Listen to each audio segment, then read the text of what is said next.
all-time players. There's a lot of experience on this side, but I'm not sure how much Dota they're playing. That is a good point, and I know I was a little formal with my introduction and all, but it's quite a funny story with this APG team. I think Mr. Arbut, the captain of this team for this game at least, has had about 3 retirements in the last 3 months in South African Dota 2. So it's quite a cloudy situation right now. In terms of roster changes for Energy, Phalanx is now joined that squad, and Conspiracy took the boot. Chad in other SA Dota teams has been giving boots now as well. Seems like it. So Phalanx is there, and I think Chelsea has moved back to offlane and ACG back to the mid lane. So I'm happy to hear those kind of changes. I'm sad for Conspiracy, but SA Dota, right? Especially with ACG involved. Yeah, ACG was with Aperture for what, 2 years, I think? It was quite a long time.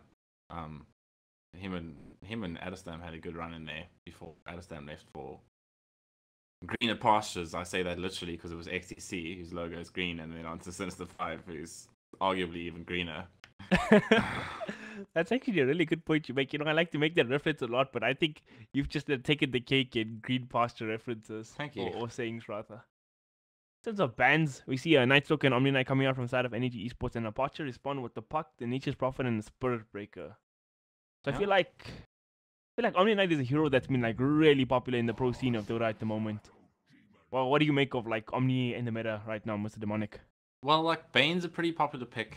And Omni is pretty good against Bane in general. Surprisingly, the Bane actually managed to make it through. One of the few times I've actually seen it make it through the first phase. But it's interesting that they've managed to go. Shadow Demon. That was a series that I casted with Scarpy on Sunday. We saw it used to great effect by Bravado Gaming. They actually comboed it up with a filthy Frank support Leshrac, which was quite naughty. That's I was surprised at how Guns Blazing Bravado came out in that game. That's one of BBD's best strats, that Leshrac Shadow Demon thing. And I mean, it was a dominating performance. And now, talking about popular heroes in this patch, the Beastmaster comes out from Energy Esports. A hero had a couple of changes so far, but it's also another really popular pick in the meta right now. Yeah, his rework just makes him... not a rework, it's just a slight change to how his spells operate. And it's just made him super strong. Yeah, I'm actually surprised that APG take out the Puck in the first phase. Knowing that, I don't know if they know that ACG has left the offlane and has gone back to mid, because if it's a ban for mid Puck, ACG is very versatile on that. If it's a ban for, ACG and Chelsea's hero pools have just got 10 times larger because they're back in their natural roles now. So I don't know. Puck first phase ban, I think it's okay, but I don't know if I agree with it completely. I mean, it's a really good hero with Kaya, which is, I think, arguably one of the strongest items in the game at the moment. Hashtag overhyped. No, I'm just kidding. It's really stronger right now. If he goes Veil into Kaya, it's an insane amount of damage burst. Yeah, no, for sure. And it's just pretty tough to deal with, just because Puck innately has a lot of spam. And it's just a tough hero to kill. So if they're going for things Slaughter Stun into... They obviously clearly have a strat that they want to do here with the Slaughter Stun and, Beastmaster Raw. They've really got two pretty good stuns. So, I mean, why not? Why not get rid of something that's tough to kill and just kill everything else? For sure, for sure. In terms of pick department, I feel like Winter Wyvern also one of the better heroes right now. Though it took a little bit of a nerf in 7.07c, where they kind of changed up the Arctic Burn at level 1. It now scales no more just that flat 9% damage. Yeah. But it's still, I think Winter Wyvern's one of the better past 5 heroes in the meta right now. And the Shadow Demon is a really interesting pick, because this hero is so good right now. It's even getting run in core positions. I see VP Pasha likes to play it in the offlane a lot. I think Capitalists are one of the first casters to say, you know what, this is going to be a core hero now. That's how strong it is. Yeah, I mean, Shadow Demon's always been one of my favorites, so it's glad to see that he's actually back in play, and not doing sort of just cheesy Shadow Demon things, right? It's all his spells are now in a pretty good place. He has really good talents. That hero's power. If they do want to run it as a support combination, the only concern I have is that it's not the strongest roaming support combination that you could get out of a Shadow Demon. You could put something like a Kunkka or Lesh or any sort of that idea with him, and you could easily have the two of them just roam around gank lane to lane And you can't really do that with a Winter Wyvern. So this is definitely more a defensive setup, I would say, coming out of APG Vets. Oh yeah, for sure. Third pick comes out. It's a third pick Jakiro from the side of Energy Esports. So now they got a Beastmaster and a Jakiro. That's some heavy push lineup going into this game. Oh, Doom. Bob responds with the instant Doom. Alright, why do you think Doom just came out here, like, right from the get after they see the Jakiro? I'm like legit not sure. I mean, Doom is pretty strong this patch, I would say. I'm not exactly sure why they would get him to counter the Jakiro. Yeah, I mean, if the Doom can get up to the Jakiro, sure. But I suppose it's a good way just to stop the constant spam that comes out the Jakiro. Just walk up to him and doom him and then kill him. Yeah, maybe they're just like the offlane player is comfortable playing the Doom. I think something along that lines. I think that my worry for Doom this game is that like against Slaughter, like Doom is a really tanky hero, but like super low on armor. I think Slaughter's a pretty decent counter or a good hero in terms of killing the Doom. I mean, maybe they just want some sort of utility hero that goes into, or that can go into like maybe pipe and that kind of thing to stop some of the Jakiro damage, get some armor on them as well. For sure. Now that's another interesting hero that comes out from Energy Esports, the Morphling. That's a hero that's had like maybe one of the most, I don't know if controversial is the right term to use in like total balancing patches, but like one of the most interesting changes in recent times to like I think hero. I mean that Energy Esports team at the moment is just horrifying. That is it's a good looking lineup, I would say. Kaameel, a good looking lineup. I agree completely. I think the Morphling, like Morphling's a super good hero right now. I think like firstly people are like, okay, this ultimate kind of does nothing, right? Although it seems like a really good ultimate players. I was watching an Navi game, I think, where Crystallized didn't use his ulti once the whole game and they won a game. That was pretty insane. Yeah. But like the base hero is just really strong. Essence Shift not needing mana. He gets two, what do you call those? What's his ability called? Adaptive Strike. OW. Adaptive Strike. There we go. He's got two versions of that now. Talents are okay. I think Morphling's a pretty good hero right now. Yeah, I mean he's been doing great and he feels great to play as well. So, and just such a strong hero. You can run him mid if you really want to. You can run him safe lane as well.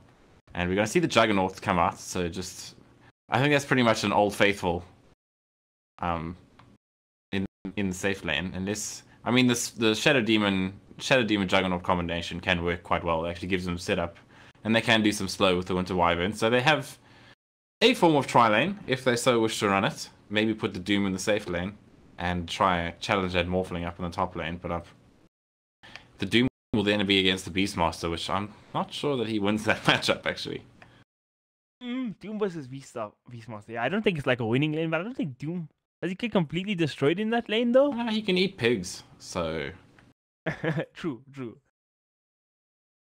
The Juggernaut. Yeah, I feel like that's definitely a lot of like old faithful pick in like South African Dota. A lot of like the team's carry players just like the Juggernaut.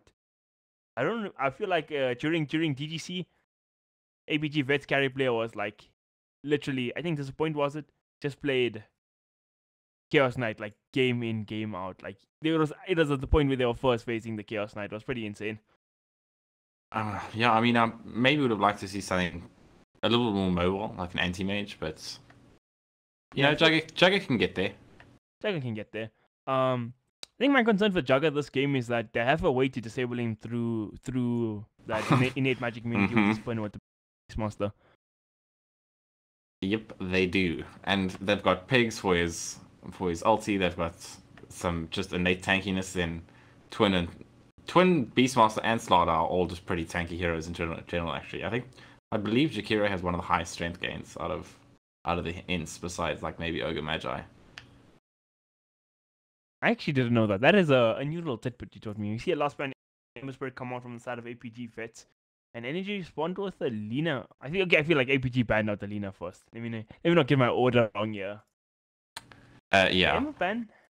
I don't know. Ember's changes during this patch. I don't know. I was kind of skeptical about. I feel like it wasn't that great. Like I feel like they nerfed his talent tree to the ground, but then in 7.0C they gave him a little buff to the magic, the Flame Guard magic damage and the flame guard absorption, which is Mhm. pretty cool. And ooh, okay, now I don't mind the Juggernaut pick so much when this Medusa's come out. Yeah. That's vision, and I enjoyed Medusa. Super strong at the moment.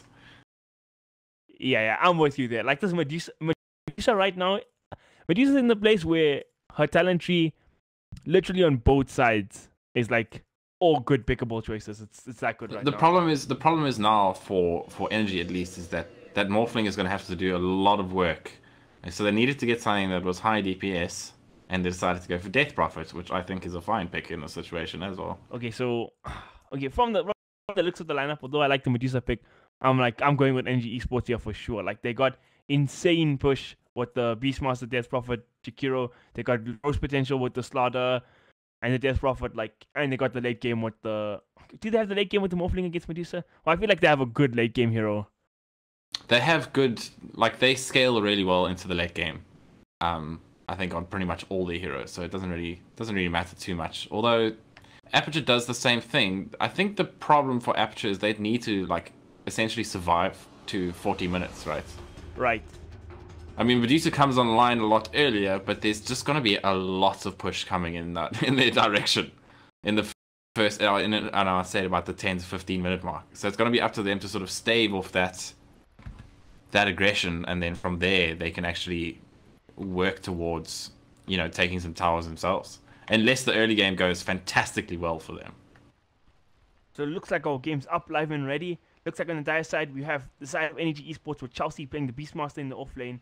Looks like, is this a full smoke rotation? No, it isn't. Just Doom Bunny playing the Slaughter. ACG back in his rightful place in the middle lane on the Death Prophet. Mr. Phalanx on the Jakiro. And last but not least, Mr. Chosen One on the Morphling, who just ignored us when we told him to put on his official tag, Mr. DeMoNiK. How do we feel about that? Should we give him a warning or something? As No. admins of this tournament? No, I'm just kidding. We just cost the people. It's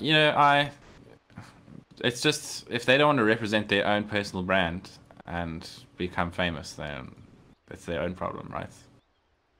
Oh, I think you went a bit serious with that word, Boom. man.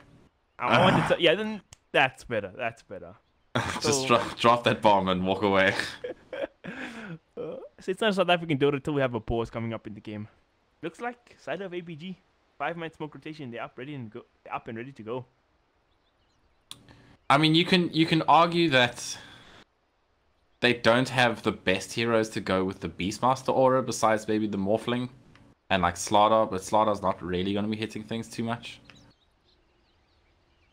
I mean, okay, so I think side of APG have a decent level 1 fight. They have Juggernaut, they have a Shadow Demon Pool, they have Doom. It's okay. Oh, Winter Wyvern does insane amount at level 1 as well. Looks like once the Juggernaut is back. Can you introduce us to the side of the Dire? I can. We're going to have Help Me is going to be playing the Shadow Demon. We're going to have Hurley is going to be taking up the Medusa, maybe in the mid lane. Yeah, probably in the mid lane. We're going to have Blink on the Doom. I forget who these players are. One of them Soda, right? Soda is in fact a retired Dota player now, and he's moved on to PUBG. Disappoint. He is pretty good at PUBG. Disappoint is going to be playing our Juggernaut. We're going to have Blink. Shout out to an old Warcraft 3 admin on the Doom, and we're going to have Badger Boy taking up the Winter Wyvern. Badger Boy, our boy Bob Yules. Bob Yules, yeah. Because if they don't want to play by their own games, then they get introduced to as whoever they are, right? I think Bob did. Oh, I thought he changed his name. He didn't. No. Bad, man. Auntie Dire's going to get a sternly worded later. Oh man, we got some real banter going on there. Yeah, there's some excited talking happening here. Oh, that's too funny. Clearly both teams are. Question is, can APG actually find anybody else level 1 smoke? They're going bottom. They might find the Morphling. That'll be the big kill. Also the difficult kill. They're stalking the prey right now. Can they actually find Mr. Chosen One here? They're gonna get the ball off. Ooh. Oh, they're trying. Oh, he got blocked. Just a little too quick. What that? 284 move speed right there. Looks like Energy. They recognize the big rotation going on there. They're gonna snap up both the ruins on the top side of the map. That's the one. So one thing that must be said about poor Morphling is he is just. You feel like you spend half the game just trying to actually catch up to people and hit them instead of hitting them, just because that hero is so slow in the early game until you actually get some movement. Well, I feel like Morphling got a little like sort of side buff that agility now gives movement speed. On that note, Mr. DeMoNiK, you know, Morphling the agility king hero. He did, but he's still slow. 284. I mean, come on. That is true. That is true. Both teams dropping wards, pretty similar spots. Both in the middle lane. Somebody wants to go watch the soccer. Do you even know what game's going on? I don't know what game's going on. I don't follow the sport. I must be quite honest.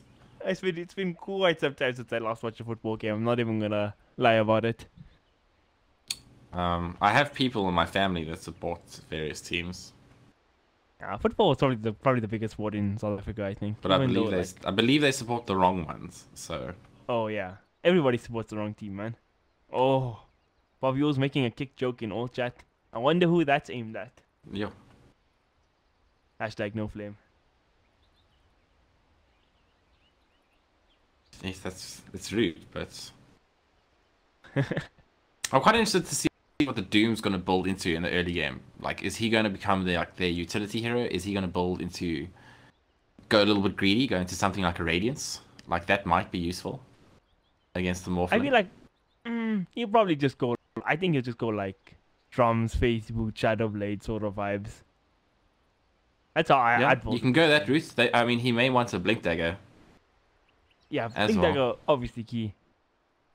I mean, Morphling still inherit Liquid Sphere Bio, but if you can get a Doom on Morphling, it's super value. Like Vlad's Blink might be nice. You know, he's got a lot of options that he can decide to do. Oh yeah, for sure.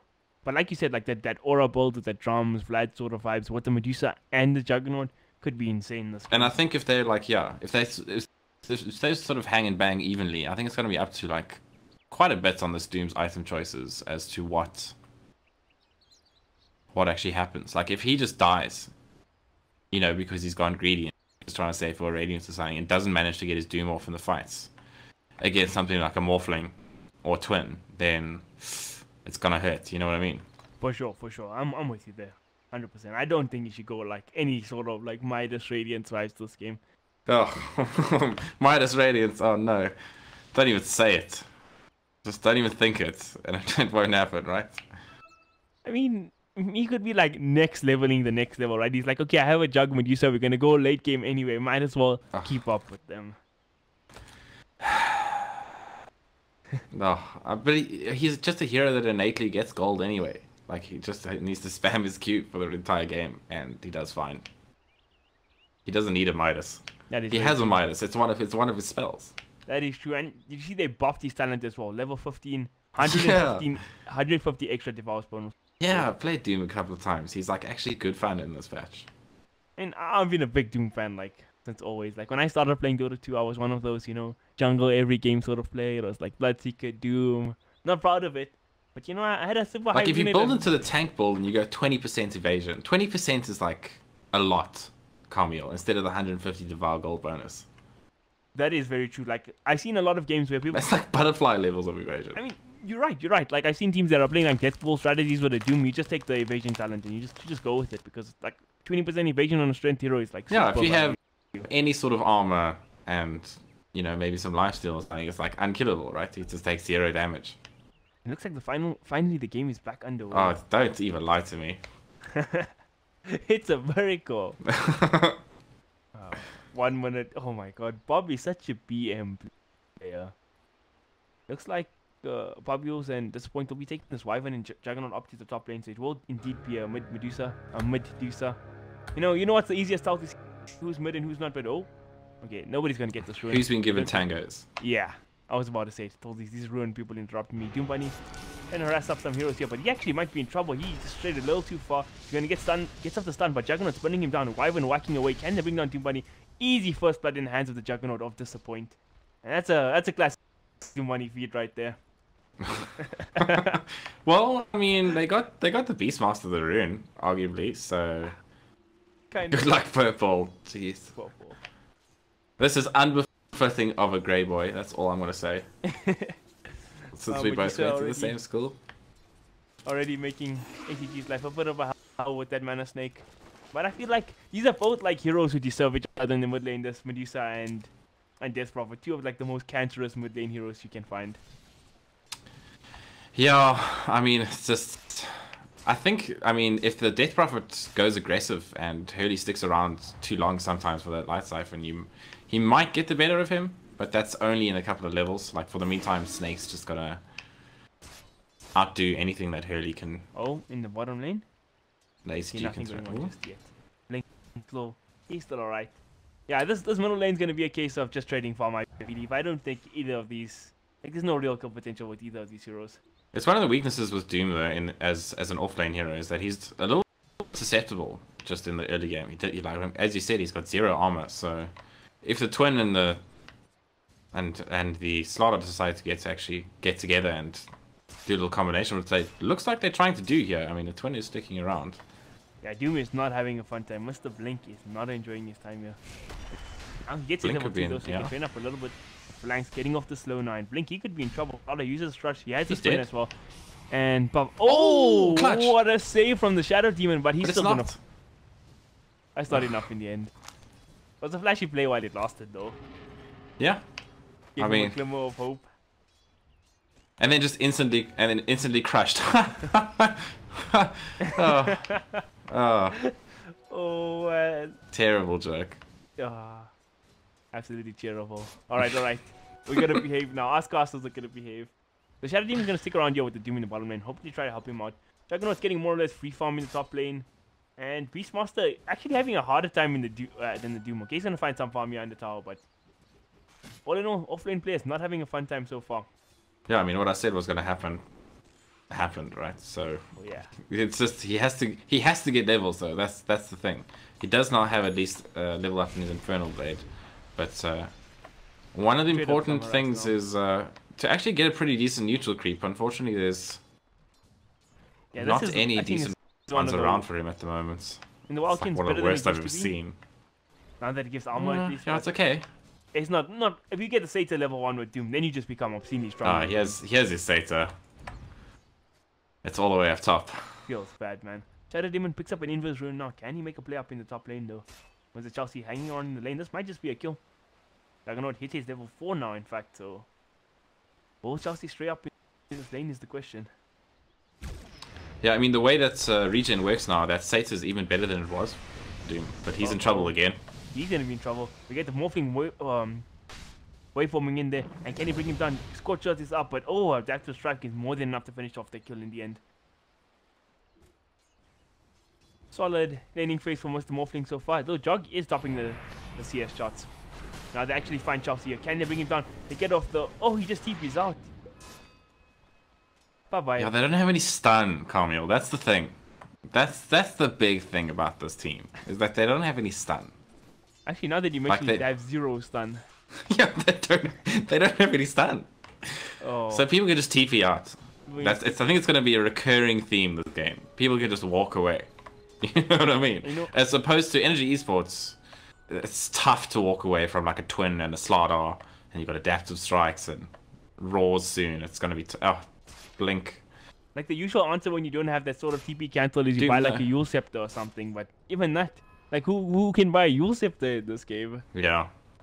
Oh, unfortunately, everybody just needs to buy Bristle Blades. That's the solution right there. Now, DD picked up a Help Me, making that rotation to the middle lane. Who can he find though? ACG sitting pretty deep under his tower. I don't think this is an easy kill to get. Yeah, the problem with the Doom is that he gives this aura to the creeps as well, which naturally makes them push, right? Because they get 3 extra armor. So he actually has to stand quite far away from them. Yeah, that's a good point. And missing out on XP. Oh, mid's happening. Can they do it? He gets balled up. Snake comes out now. Is it enough damage though? Toon Bunny, he's wailing away at the Shadow Demon. Shadow Demon is going to fall here in the middle lane. Another kill going the way of Energy Esports. 3-1, 5 minutes into this game.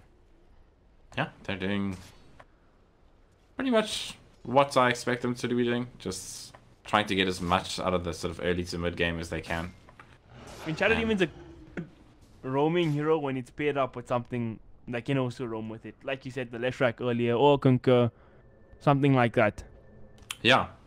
By itself. It's just like a bit meh, eh? Just doesn't do anything. Yeah. I mean, you can do it into a spin if he, if he manages to get his W right, the soul catcher. So Yeah, into spin is a decent combo. No. into spin with solos, like a solo soul catcher on him is tough. Doom down again in the bottom lane. Oh, this gosh, Doom man. is actually having. See, and the problem is he can't go jungle. He can't go naturally jungle anymore because there's no such thing as No more Iron Talon. Iron Talon, yeah. So he has to try to stick it out in this game to try to get experience, and he's almost level 4 at the very least. At least he's getting his Devour off. But also the lack of can't good even creep. pick up a bounty run in peace. He's got Satyr down here if he can get it this time. That might give him a fighting chance. Because as I mentioned earlier, it's 5 regen. It's 5. Health regen is 5.5. Juggernaut got the Omni Slash available. Is it enough damage? Oh no, it bounces to both the creeps. That was a bit unlucky. Yeah. That was a bit unlucky.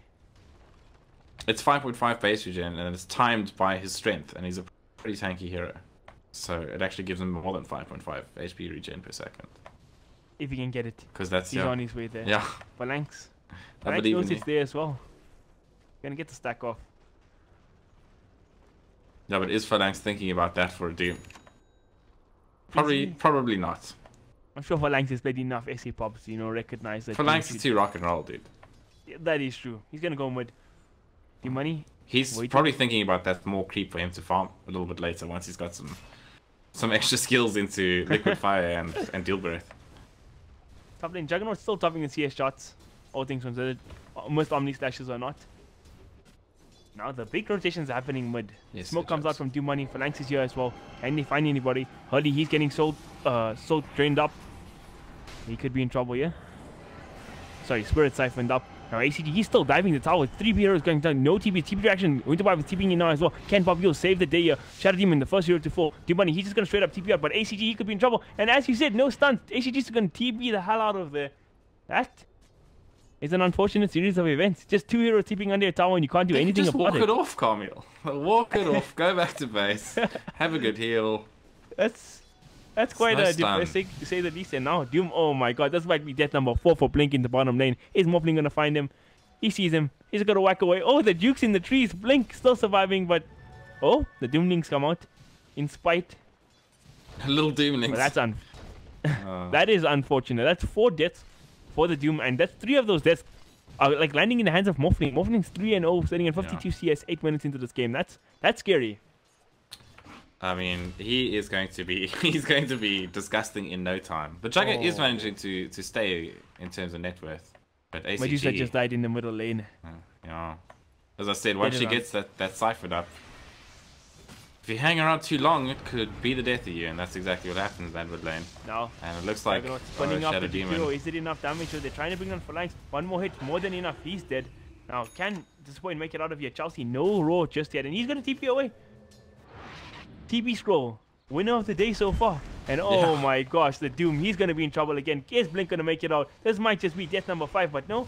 7 mana short for the side of Mr. Chosen One so far to get Blink. Is it enough damage though? He's trying. Oh, the banish comes up, but onto the wrong hero. Yeah, I think that's... He's going to run away. Oh, wow. They anticipated that. What a play. They actually get this killing spree on Morphling. That's big. That is big.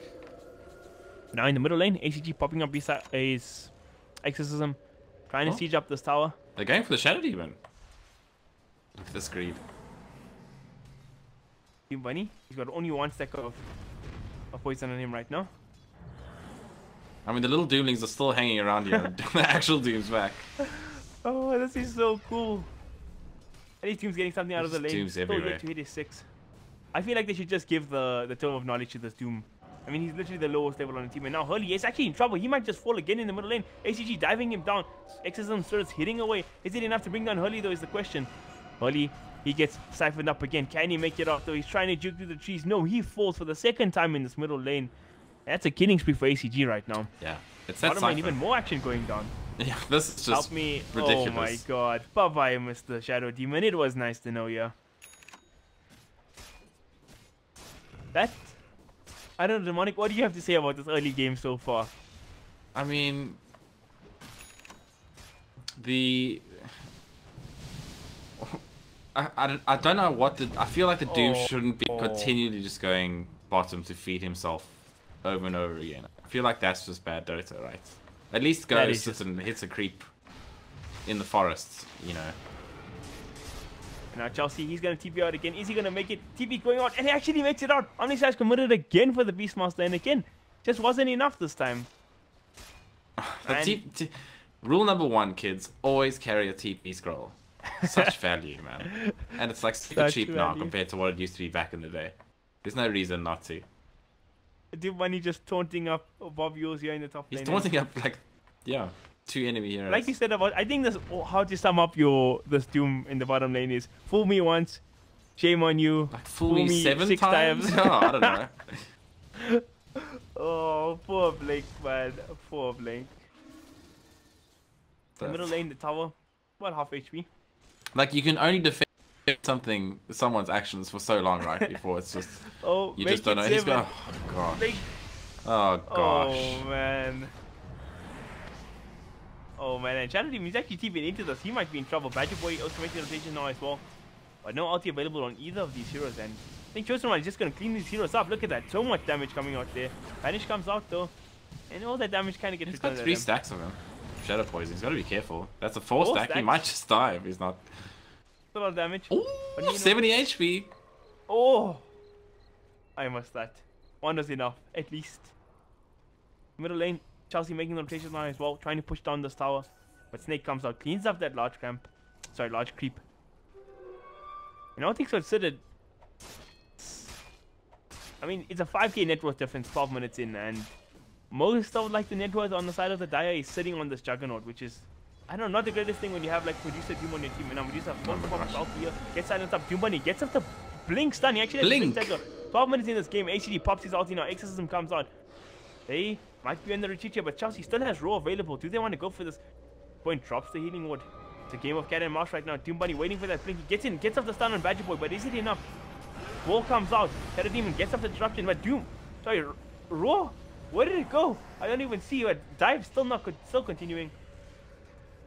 He got doomed while casting Raw and it didn't happen. I think. Did he get it off? No, he got it off. It was still doomed up. Tower falls in the end. No casualties there, surprisingly. By the side of APG Vet, forced to scurry away back home. I mean, they got the tower. That's fine. Well, for Radiant, that's fine. They get the tower. No casualties lost. But like, I'm just surprised that nobody died in that engagement. Like, so many ultimates thrown out there. Everybody's just like, yeah, we're good. Yeah, man. It's gonna be a huge problem for the next 2 minutes. Like, oh gosh. Oh my god. Not much to say about that. Yeah, there's not much to say about that. So Doom doesn't have any armor in the early game, right? And it's now 30 minutes in, and he's got boots and blades of attack. So. The thing is that the Morphling has scaled up in damage now at 14 minutes into the game. She's hitting for 147. So Doom, you know, with 1 armor, it's tough. It is, to say the least. Morphling, did he finish up with Lincoln Sphere just yet? He's got the money. The money yeah. now? This is a disgustingly Look at that inefficient. fast. That's a 14-minute Lincoln Sphere. Yeah. The question is, how fast does the Eastro Blade come up after that? Top lane cleaned up as well by side of Energy Esports. Chelsea claiming it's the 2nd tower of the game. Beastmaster doing what he does best. The Rat Dota. So good. He's got himself a Sata at least. Some constellation for the side of APG Vets. Looks like a Juggernaut has completed his Battle Fury now, so his farm speed can be increased a little bit.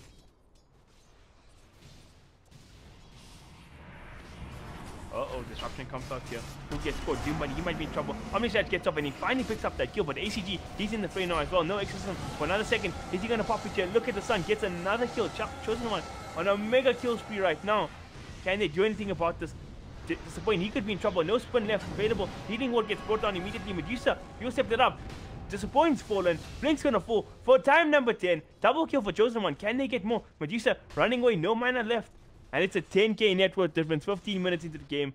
Chelsea not even in that engagement, just still riding up top. And this looks like a disaster for the side of Aperture Gaming so far. They didn't even use DP ulti. She's got it up now to take this tower. maybe even threaten racks. I mean, Jug is down for another 20 seconds. 20 seconds. No Omni Slash available for him. Doom does have too many respawns, but oh man. Yeah, this Morphling's just too huge. He's dealing so much damage. Oh my god. Bob just blew up in the middle lane. First dead of the game for him, but not a shameless one, to say the least. The power 20 to Dragon, yeah. Morphling is okay. GG's actually called. Not often. 16-minute game. 16 wow. GG. But I said the pressure was going to be around about the 10 to 15-minute mark, and well, it's happened. So, any advice going into game 2, Mr. DeMoNiK? Beat, aggressive. All right. See you guys in the second game.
Looks like our second game is up, live and ready. That first game, well, to put it simply, was quite a stomp actually. 16-minute GG, that's not something we see all too often.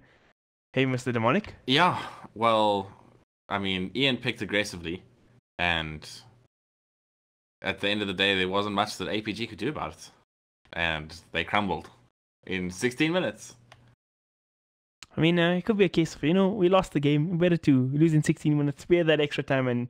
But jokes aside, I agree with you completely there. Like, they picked very, greedy draft, super late game oriented, and they got punished for it. Even Juggernaut going for the Battle Fury first. Obviously, something I agree with. Really good item at the moment, but, I mean, just not good enough against Energy's high tempo draft there.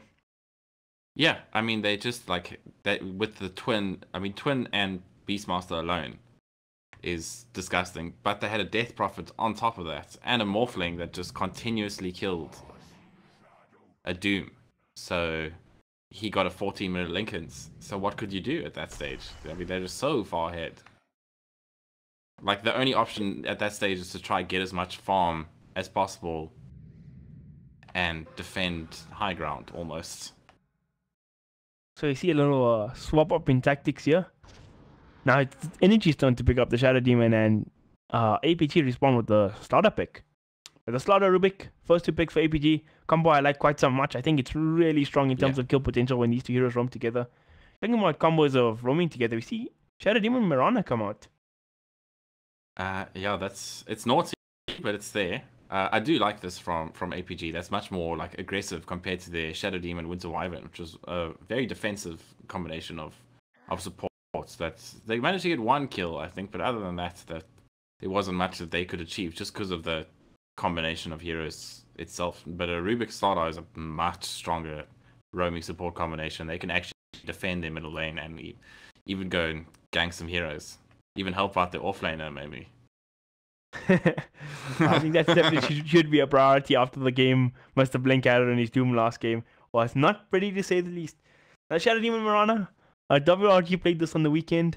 Shillings had quite a monster performance on the Mirana, in fact. But I don't know. I don't know if I like seeing Mirana in support position ever. I don't like Pause for Mirana, man. I know it's a sick combo with Shadow Demon, but I'm not a big fan. I mean, it depends what you want out of your cores, I would say. If you run them in the Mirana core, the problem is just she's a pretty weak mid laner for the most part. Her last hitting ability in the early game is just so low because her damage is so low. It's 46, I think. I mean, base damage is pretty low, but you go Wraith Band, Verify a branch at the start, get pulled some tangles. It's not too bad. Attack animation pretty decent as well. Yeah, I like Mirana as a core. It's not the worst, but it's not the best either. That's her problem in lane. Shadow Demon at least helps to solve that sort of dilemma, because it gives us a pretty solid way to set up the arrow. For sure. In terms of bans, we see pretty much the same bans from both teams. In the first phase, we see a little change up from side of APG, taking out both the Luna and the Terrorblade, both quite very strong combos with the Shadow Demon. And Energy Esports, they take out yet another combo hero as well. They take out the Lifestealer from the hands of APG with the Slaughter out there. So yeah, pretty solid bans from both teams so far. And you see the Brewmaster come out as well from the side of APG. Okay. So this is much more fight orientated, which I enjoy. Brewmaster, most likely offlane hero? Yeah, I'll probably offlane hero, 85% sure it's offlane.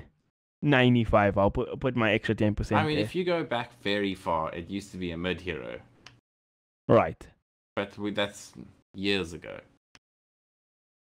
I mean, offlane Brewmaster is pretty meta pick right now. Yeah. I think it's very, very strong. I like it as well. Insanely strong laner, good mid game. You can go greedy, go Midas, Radiance legitimately, and scale very well into the late game. Brewmaster, plus hero in my books. Batrider response by Energy Esports, also a hero I like quite so much. Nice fits Chelsea's very aggressive playstyle. Just try make things happen on the map. It also gives again that 10 to 15 minutes, 10 to 20 minutes sort of timing window is now going to be much more contested from both sides, which I enjoy, right? With the Batrider, you could even think about putting the Mirana core at this stage. Oh yeah, even sure. Throw something naughty like a Conquer as your other roaming support. Or the Leshrac. Yeah, Leshrac with the Shadow Demons, always good to see. Gives the drop some push as well, because that's something they kind of like at the moment. I mean, I guess maybe it's not so bad because they're going to pick a sort of agility carry or like good illusion carry to go with the Shadow Demon, so they'll have the push in that regard with the illusions. Yeah, I mean a lot of those. I mean we've got Luna banned out. We've had the Terrorblade banned out, which is unfortunate. But there are still some options. Oh, Weaver comes out from the side of APG, so okay, they've learned their lesson in the last game. They're not gonna go greedy in nothing this game. They're just going for it. Yeah. And safe lane Weaver. Yeah? Yeah. Cool. Plus. I think definitely a safe lane Weaver. That's rough for the Batrider, actually. I mean, a little with the bit draft in the early game. that APG have, they can put the Brewmaster in a 1v1 lane in the top lane and like aggro tri lane with this Rubik Slaughter Weaver. I mean, that's an insanely strong aggressive tri lane. Yeah, they've definitely got their options at the moment. The only concern is with the 1v1 matchup with Brewmaster versus Batrider is that like usually Brewmaster wins those 1v1 lanes, but like Batrider, I don't think Brewmaster's gonna have a fun time against Bat. No one has a fun time against Bat. Like Weaver does. Weaver does okay. Like Weaver's a good carry to play against Batrider. Yeah, if she has the stick, she'll do just fine.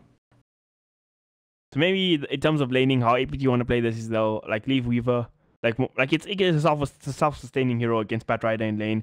Then you have D2 supports who have like free reign to roam around bot lane, mid lane, contesting ruins all the time. It's just I liking what APG are doing with this drop. But oh, we see the Sand King come out from Energy Esports, another aggressive hero.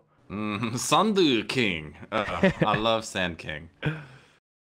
And that means Mirana's probably core, right? Or Sand King's offlane. No, Batrider must be offlane. So this is a core Mirana. This is a core. Okay, let's look at this. Probably a core Mirana.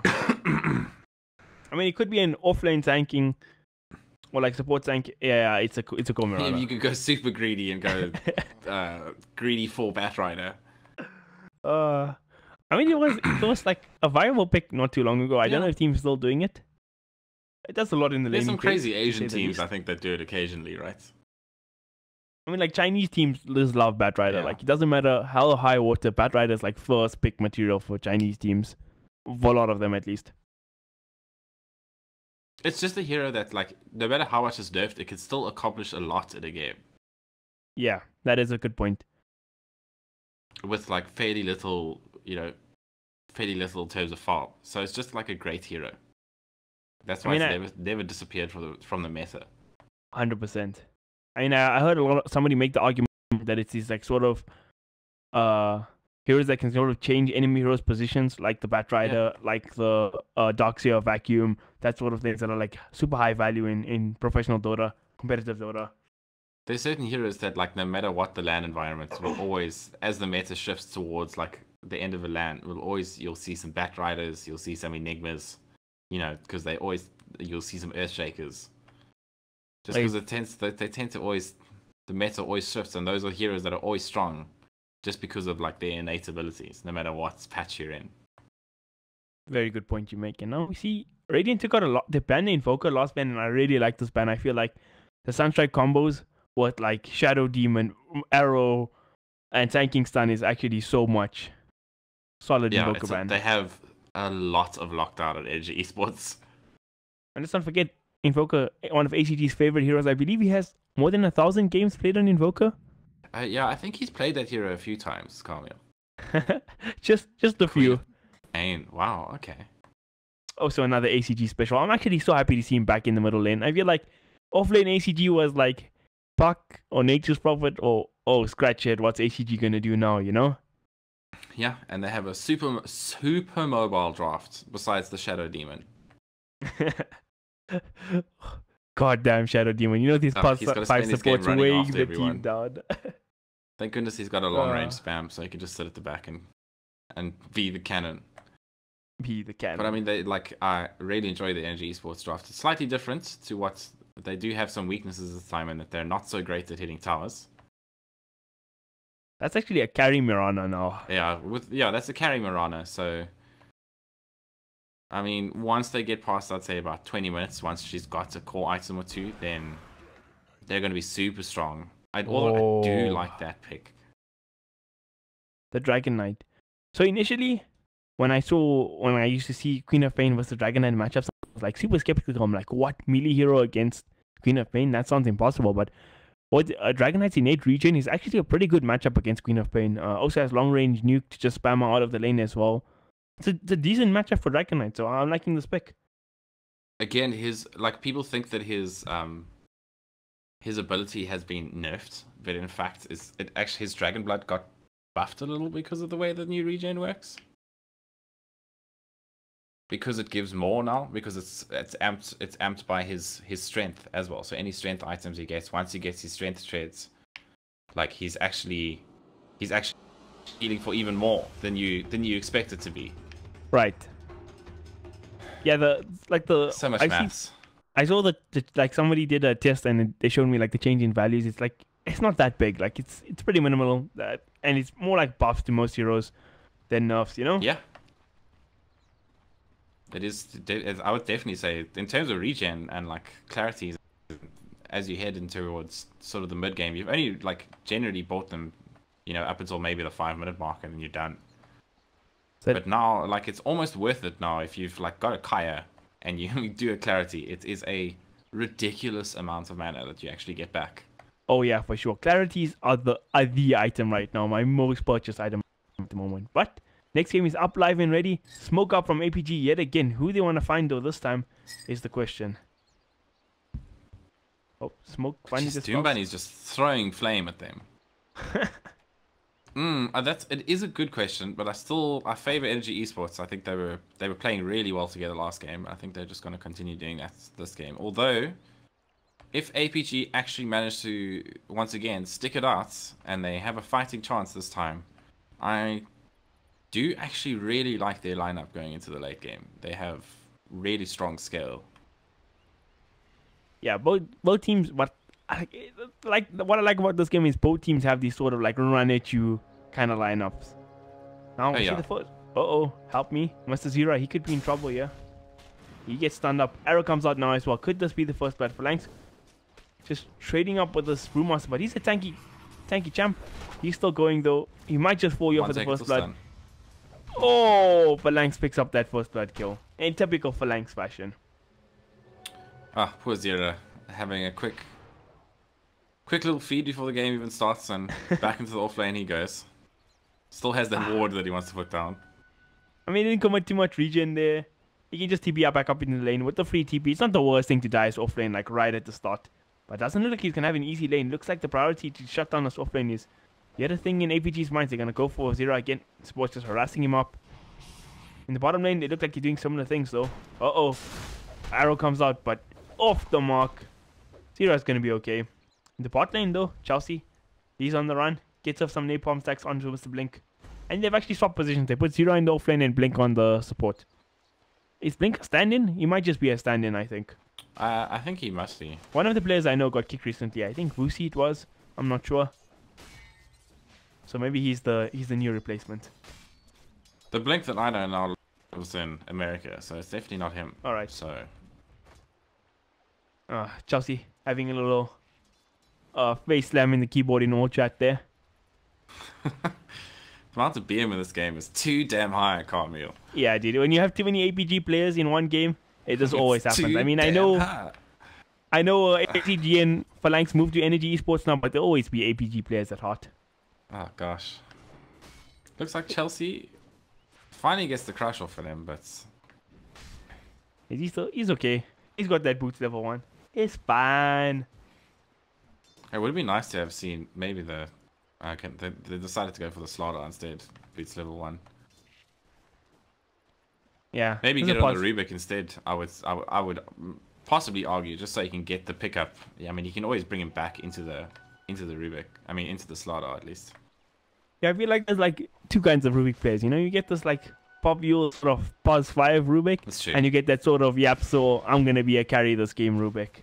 Yeah, the Yapsa or FY, don't worry, we'll do it for you kind of people. Oh yeah, perfect example.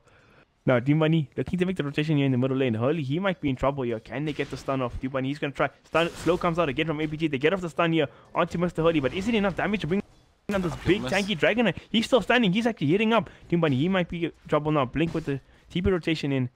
And Hurley's actually fine, all things considered. He's okay. He doesn't even have to walk him. He's got his bottle. He eats up a tango.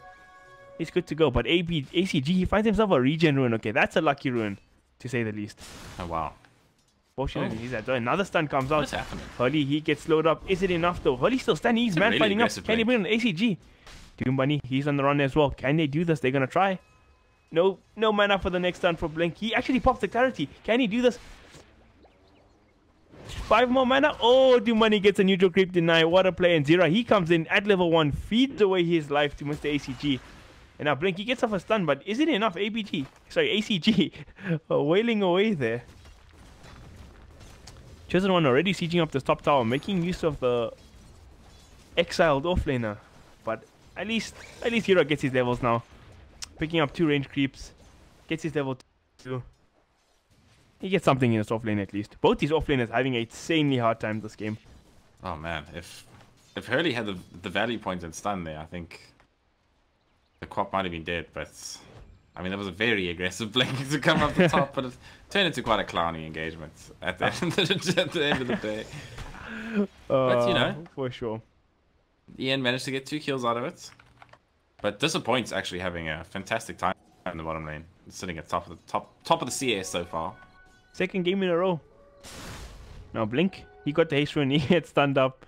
Oh, but these two boss was just going at each other for this game so far. And you know what's interesting this game? It's the warding from both teams. Last game, a very heavy emphasis on middle lane wards, and now both these teams combining wards to the side lanes here.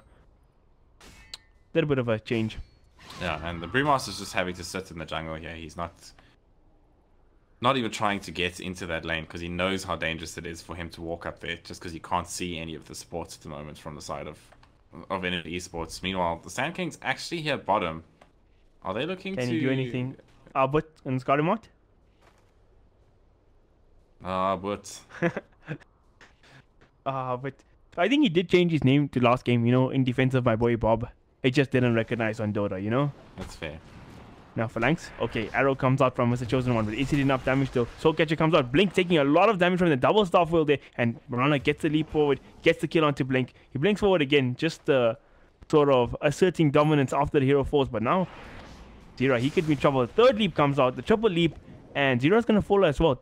0-4, 5 months into this game in favor of Energy Esports yet again. Man, this offlane has been... He could be in trouble. Oh my gosh. They get him. Oh, TP again, but so not dead. enough. Well, they get a counter kill on the Batrider at least. It's not the worst. This point, needs all the farm he can get, and is doing really well in this bottom lane. But their offlane is just has been a disaster for them for two games in a row. Shame. Yeah, I feel like offlane's been a bit of a disaster. Like you said, disaster zone for sure.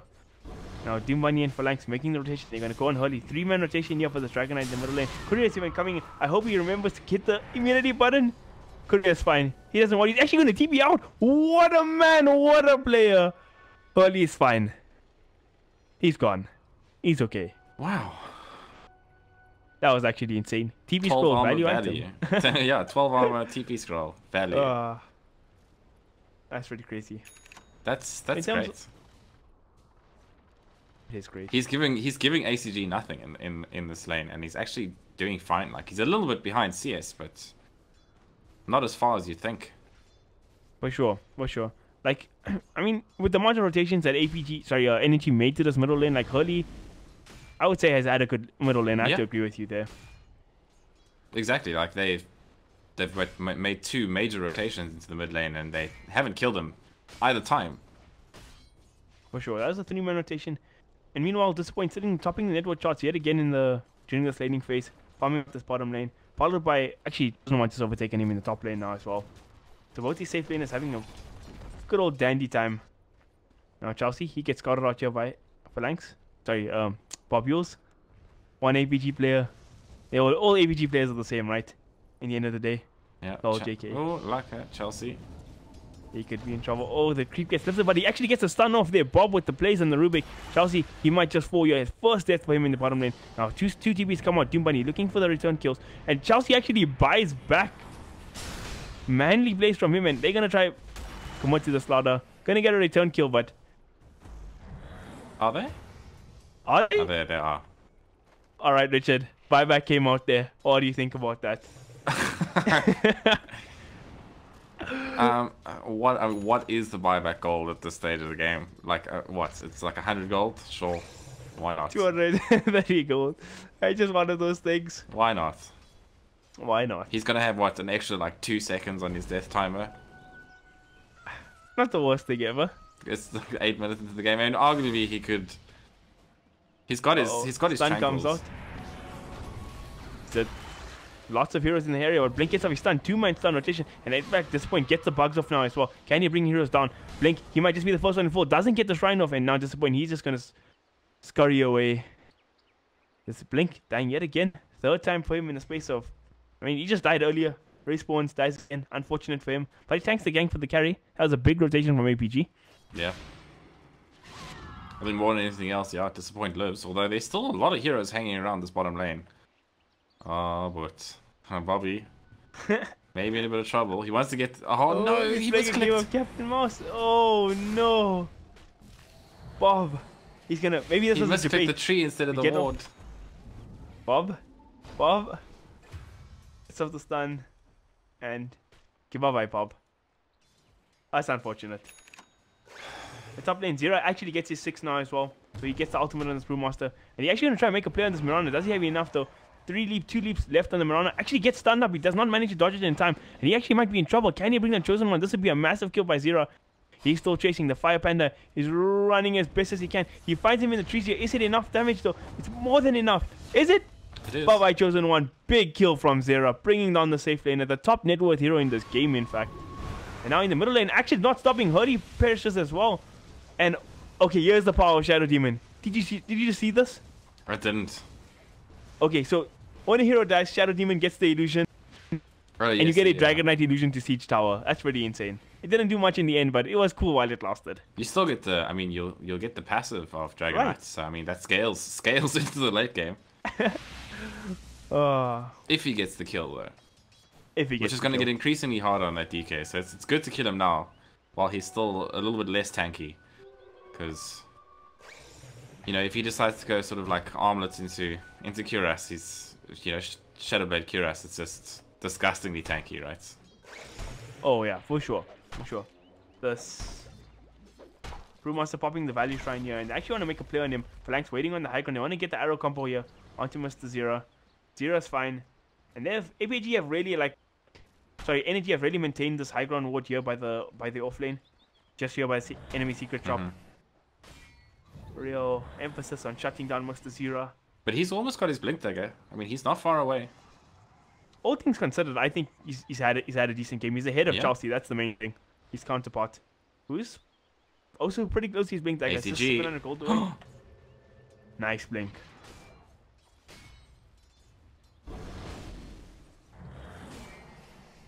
So he has his dragon up. Maybe the APG trying to consider sieging up this tower, maybe? Oh no, they want to find Chosen One. They're gonna try. Bob, can he get the left top? No, he can't. Chosen One's fine. Yeah, I don't think Bob was expecting the carry of Energy just to be sort of hanging around their forest, just having a look. Being a glory at ward. Yeah, he was just having a look. I mean, he's having a great game. He's got his Dragon Lance, looks like Gloves of Haste, working towards that Maelstrom already, so... He's okay. Yeah. Second in net worth, nothing to complain about. Now ACG, they want to make the plays here. Hurley, he might be in trouble. Nice blink from the stun from Mr. Blink. And now ACG, forced to blink out of here. Moonlight Shadow now as well. Now, can Phalanx make it out? No, he's going to be a casualty. Dragon form popped up. Now, can they bring them this tower? ACG, he's bottling up. He wants to go back in. Even Chosen One making this rotation here. Can he get off a nice blink arrow? Is the question. I mean, they've used Midnight. Tier 1 tower is just going to get sieged up. And Chosen One, he actually gets caught. Can they bring him down though is the question. He still has 2 leap charges available. They're going to get off the bugs now. Can they chase him down? Hurley gets off a stun now onto DeMoNiK, but no, big ulti from Queen of Pain. But where's the follow-up? Nobody's fallen just yet. Even Brewmaster forced to pop his ulti now. Can they bring anybody down though? Chelsea, he's going to fall. It's a 2-for-1 trade so far. Can they get more is the question. They're going to get the tier 1 tower as well. Much better pace of game from APG this time round. Yeah. They're taking objectives, doing what they need to do. And they're actually up. I mean, they're tied on towers at the moment with Ian. And I suspect that once the dragon gets his ulti up again, they want to do the same thing in a different lane. Yeah, for sure. I feel like they're playing around their Dragonite well. When he has the ulti, just do what Dragonite thinks. Dragonites, I call him the most linear, boring hero of Dota 2 because there's only one way to play him. You get ulti, you press ulti, and you go hit a tower, right? Yeah. Just one of those things. Like at the end of the day, the only thing Dragonite needs is attack speed, right? Because his abilities just do everything else for him and make him useful. That's a good point. Fair enough. Moonshot Dragonite coming soon. Well, no. Not in that vein, but it's like it's tankiness combined with like attack speed, right? Because that's probably his biggest weakness. But it looks like things are happening middle. So Blink is out for. Yeah. Oh, sorry for stealing your line there, sir. My sincerest apologies. Look at this Weaver. He went straight for the Lincoln Sphere. Yeah. Nothing else to worry about. Not even boots. This is a common build you see on a lot of Weavers. Like some people just don't like to buy boots on the hero and just go straight for other items. I mean, he's got Shikuchi, right? Yeah. So you have any preferences when you play Weaver, like when to go boots, when not to go boots, that sort of jazz? I like going trades just because I like trade switching with him. Alright, fair enough. The mid lane looks like plays actually happening and get the corrosive phase onto the enemy Mirana. Is it enough though? Chelsea, he's in the area now as well. Doesn't have lasso available. Actually got blocked up by the Weaver. This could be a disaster for the side of Energy. ACG, he's blinking in the backlines. Is it enough though? Chelsea, he's running around Hurley. Looks like he scored alone yet. No detection for Doom Bunny. He's just sandstorming away. They actually get the kill onto Blink. First kill of the game of this engagement goes to the side of Energy Esports with the Slaughter falling. And Doom Bunny, he's stunned, gets blocked up by the Lincoln Sphere of the Weaver. And now Hurley, he could be in trouble. Is it enough? Help me. He blinks in. He gets off the ultimate. Is it enough? ACG throws out the Quap ulti as well. But is it enough now? Panda's charging away. Can they bring down Chosen One? They're going to try. Chosen One, it's going to fall here. And Hurley, he's going to back away. 2-for-1 trade so far. At this point, he's still in the fray. Can he bring any heroes down? Phalanx, he's getting smacked up by this Weaver. And more than enough damage to bring down Phalanx. That's a 3-for-1 trade in favor of APG. Much better game. That's huge for APG. They brought down 3 heroes. I mean, they did pop the ultis, but entirely worth it at the end of the day. Like Zero, now that he's got his ulti up on his Blink Dagger, he's doing serious work in these team fights with those stuns and even a cheeky lift here and there. So, good job. Oh, this point manages to miss the bugs, but he's still going for this. Can he bring down Doom Bunny? Doom Bunny doesn't have Sandstorm, but on 15 seconds, more than enough damage comes out from the Weaver on top of the corrosive haze. Bye-bye goes the Sand King. And no casualties dropping on the side of ABG. This is a clean game coming out from them.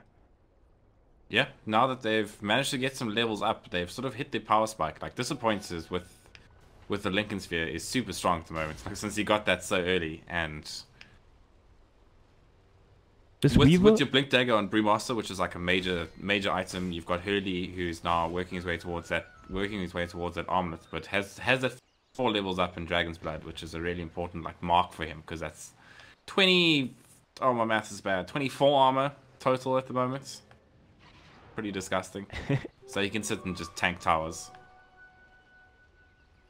So in your opinion, what item would you like to see this Dragonite go? Like a mobility item, like Blink or Shadowblade next? You want to pile on the armor? What's your sort of jazz for this Dragonite? I mean, usually you'd want to go, depending on the hero build, he's a great hero to build the break on for the Shadowblade.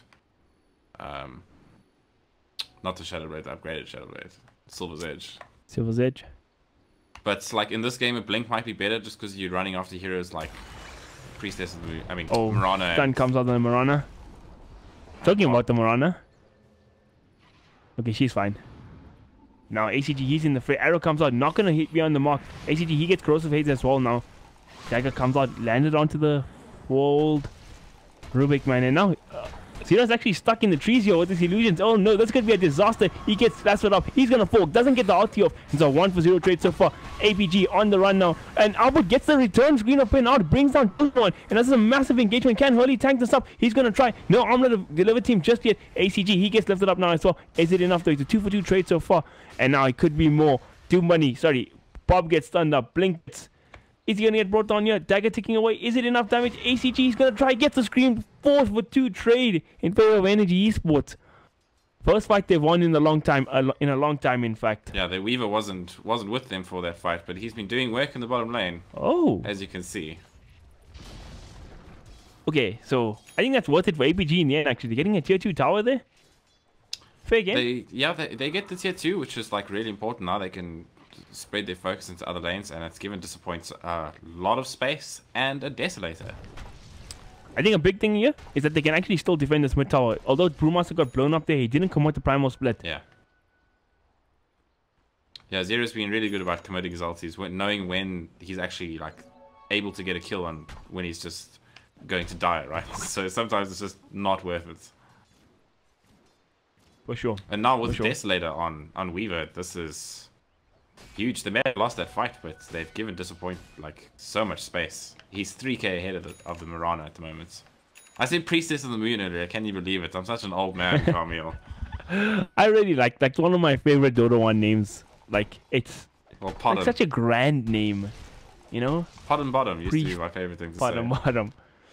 Looks like APG want to siege up the top tier 1 tower, and I think they what does this? So probably next objective they look to is the Roshan for sure. Yeah, I mean they can do it with the DK and the Weaver pretty easily, and they've got Slaughter. So I mean, that is a quick and fast Roshan if they decide to do it. But I think they're just going to take towers. I mean, a T2 for a T1 is perfectly worth it. And, might just trade 2 tier 1s here, but no. Zero, he TP's back. He gets off forces the cop away. Tier 1 still hasn't fallen in the bottom lane. Just the Mirana sieging up so far. They're trying to picture that other heroes are smoked up, but doesn't look like APG are going to fall for this. Bad Rider TPing into the trees. Looks like APG are running their own bait here. They smoked up themselves. Can they pick off though?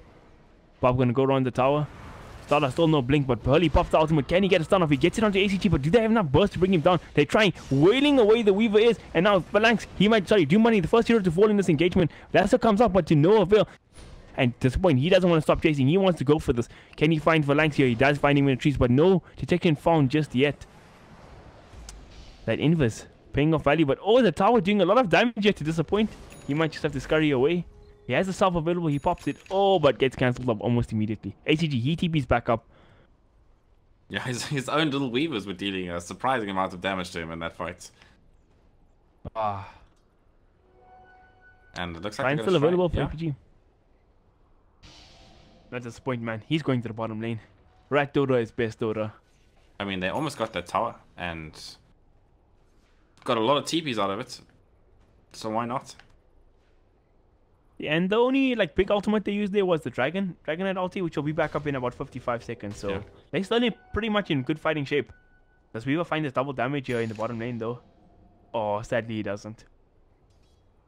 It's a pity, and he's going for the BKB next, which I like. That negates a whole bunch of damage coming out the side of EN, and just makes him able to fight even when they've got all the ultimates going. ACG, he's actually getting gone on in the top lane. Brewmaster commits a split for him. Can they bring down ACG though? He blinks back into the secret shop, trying to buy up a TP. He gets it, but it's on cooldown. And ACG looking okay here. DeMoNiK, he's running to the middle lane. Wants to defend his tower. Can he do it though? Throws out the bugs.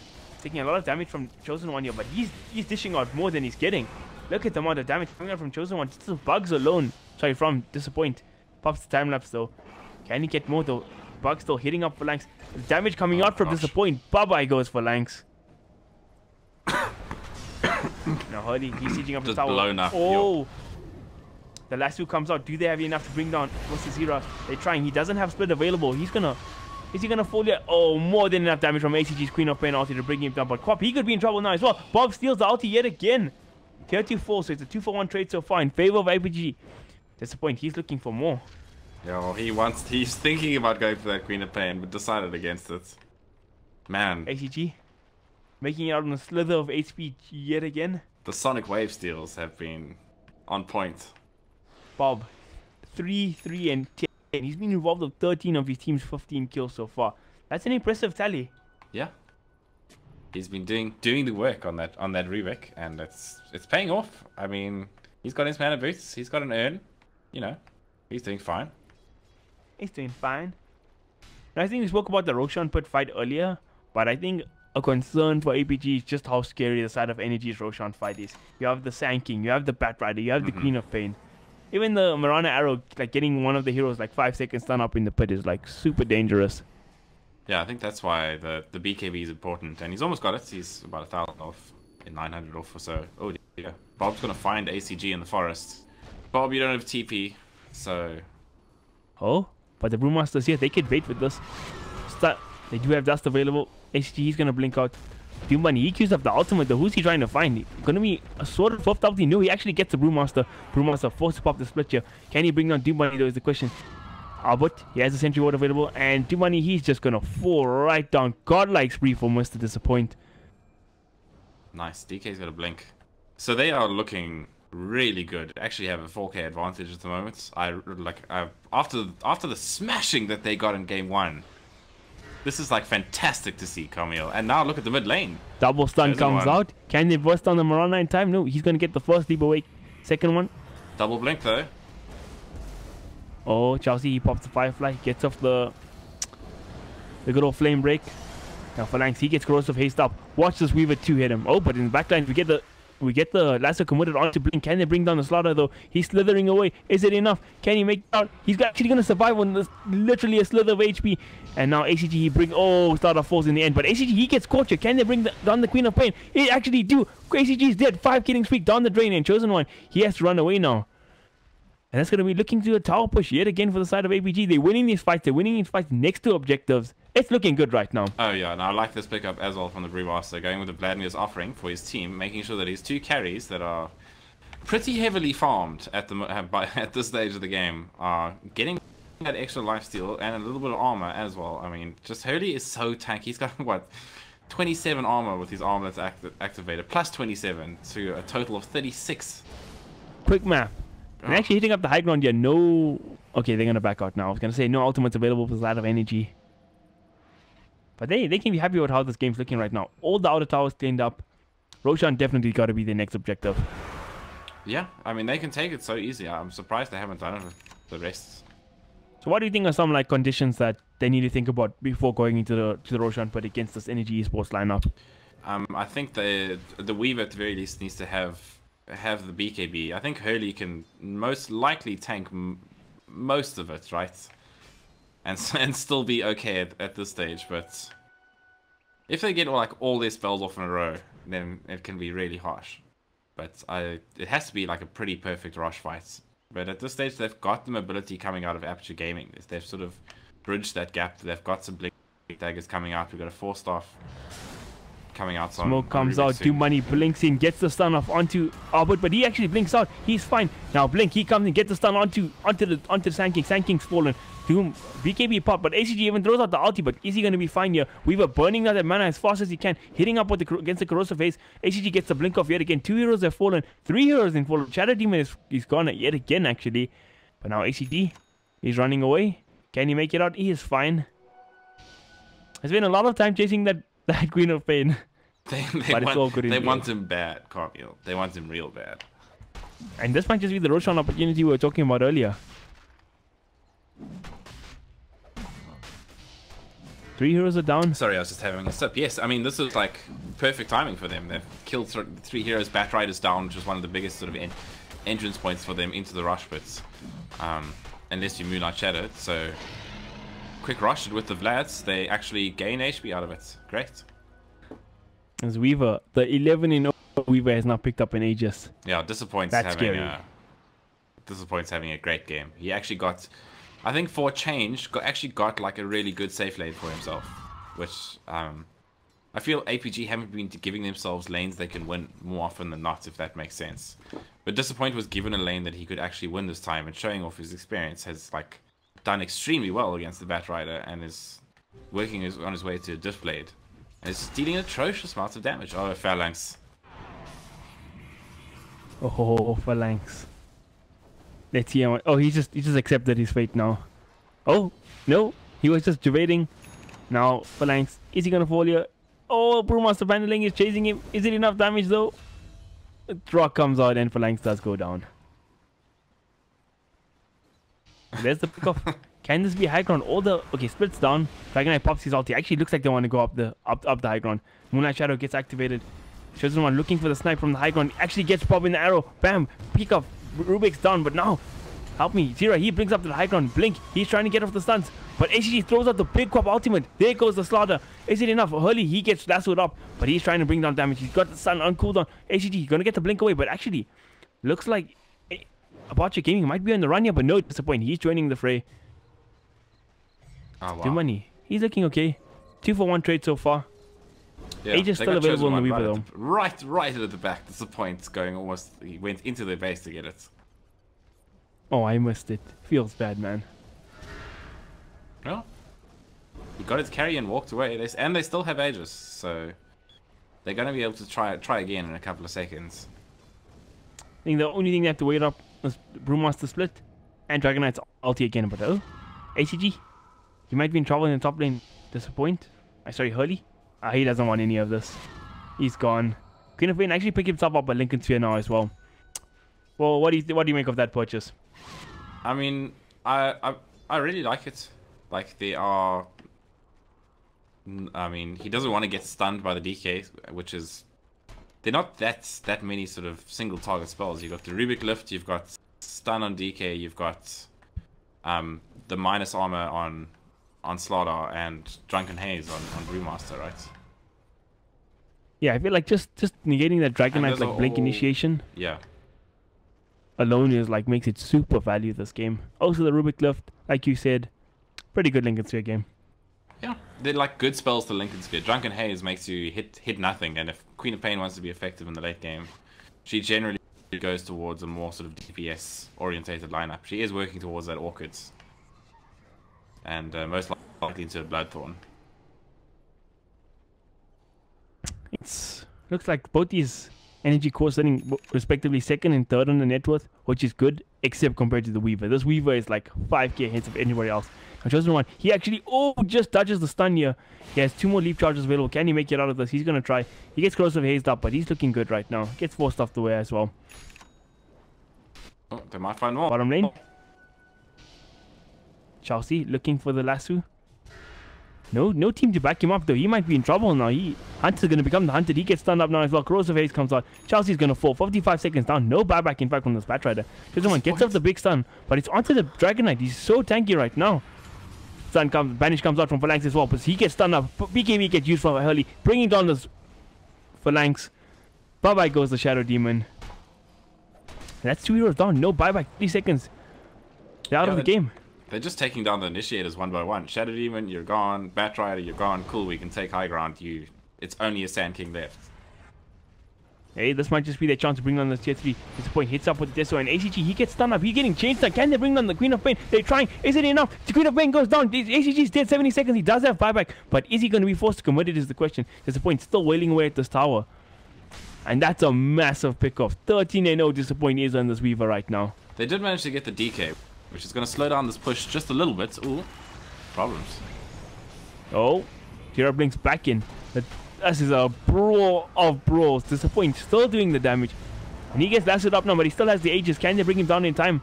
And try, but he just gets the time lapse off. Aegis still not fallen from him. Yep. Meanwhile, Radiant mid tower didn't fall though. Disappoint. He doesn't look like he's done. He wants more. He's wailing away. Phalanx. Almost got 3 shot there. Rangeax falls. They get the stun onto ACG there. ACG was forced to commit the buyback though. And Milirax is going to get cleaned up. Definitely a big win for the side of APG. They lose their Brewmaster there. There's nothing to really cry about. He tried to TP out of their base. I mean... Come on. You're better than that, Zero. Didn't even bother to walk back 5 paces. He just TP'd right there in front of the Queen of Pain. He forced out Queen of Pain ulti, man. He'll be back up in 50 seconds. Queen of Pain ulti will be back in 100 seconds. He was thinking about the future. Sure. Let's call it that. Tactical TP. I like it. Tactical TP. You know, when you're an Archon 4 player, you gotta make every excuse as you can. And that wasn't a shot at Zero. That was a shot at myself. Goodness. Yeah, disappointed he's heading towards a heart now. He's gonna be. I mean, he's pretty much almost 6-slotted without boots. He still hasn't. He still hasn't picked up boots. He's got 300 move speed. Not necessary, man. Just not necessary. Yeah, he's beyond godlike. So like 14-0. After hot, well, I think I want to see him pick up a Bloodthorn, man. Just that little bit extra to just shut down the Queen of Pain and Marana. Although Marana does have the BKB, Queen of Pain does have the Lincolns, but they got the stuff to break it. He can diff into Bloodthorn, right? Right, he can. So he's got the means to kill the Queen of Pain solo, and if he does that, it's gonna be things will be looking scary. It's gonna be tough for her. And I think one thing we forgot to touch on about this Weaver is that so you've got the Mana Break talent and the Diffusal Blade.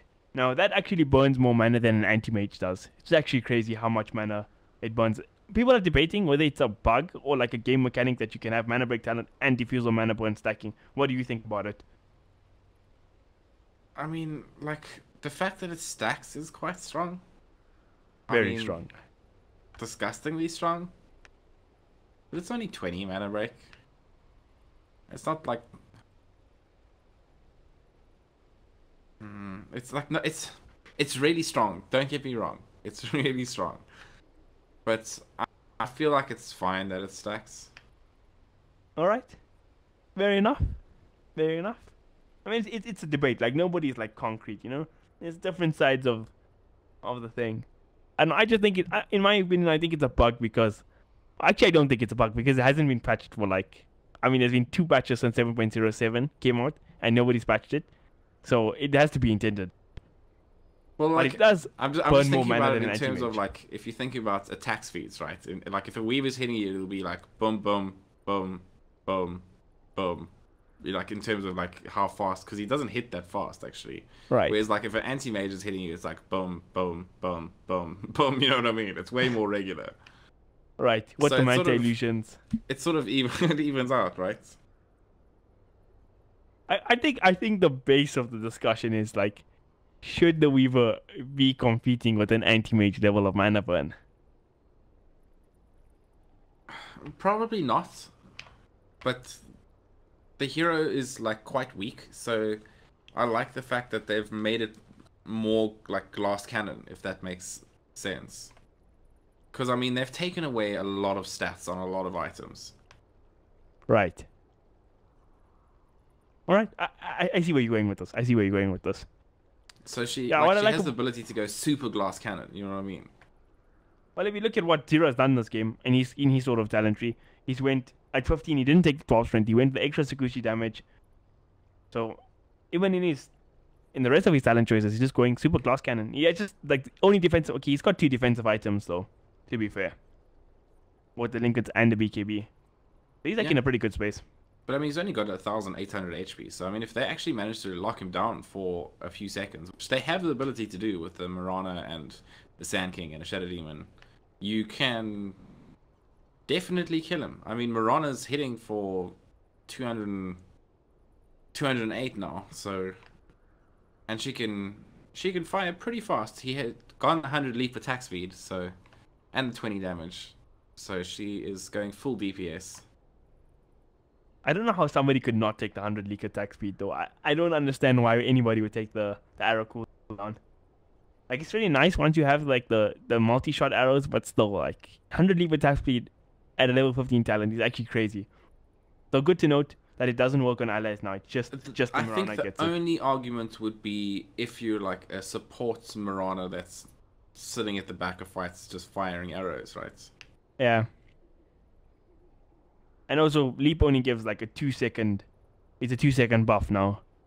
Yeah. So 100 leap attack speed for 2 seconds. Well, to be fair, it was far too strong.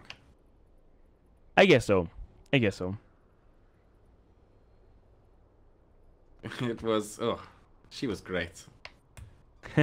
So like some of the talents, you just think to yourself, like, did Valve actually play test this with like good players, or do you know what I mean? I mean, she had a 30 attack speed talent and a 50 damage talent on and the second highest agility gain in the game, I believe, which was. Well, I use Lone Druid as a good example for like the previous patch, right? Well, when they first added talents, and they just. I think maybe that the people that were playtesting had no idea how to play Lone Druid, so no one really played it. So if you know what I mean. So like when they released him into the game, because like Lone Druid is a very niche hero, right? There are not many people that can actually play him. I guess so. Properly. But even though that build didn't require much skill, you just went damage and sat outside of the screen hitting people. Oh, it's like a better version of Sniper. Ugh, it was fun. It was. I hated that build. I'm a big Lone Druid fan, but when that thing came out, I was like, no, this is a bear hero, not a ranged sniper pseudo guy. You know? It upset me. It upset me, Richard. It upset me. It destroyed the core of what that hero has always been in like a single patch of talents, and that was purely because I felt like at Valve they didn't have anyone that could actually play the hero, so they never actually felt out what those talents did and how retardedly strong they were.